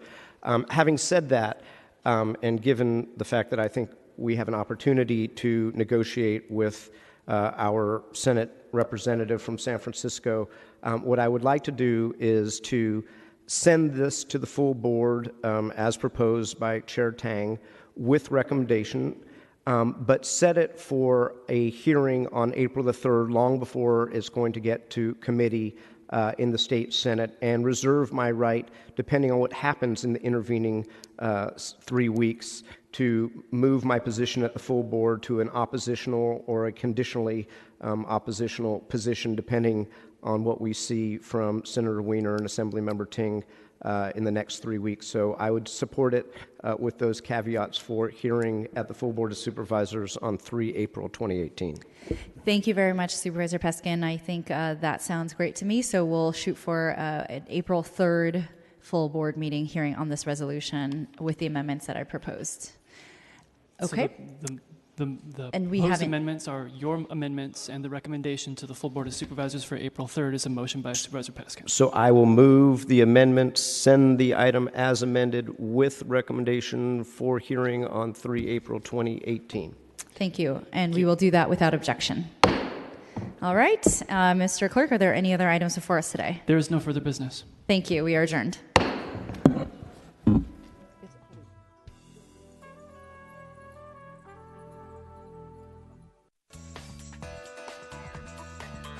SF Gov TV, San Francisco Government Television.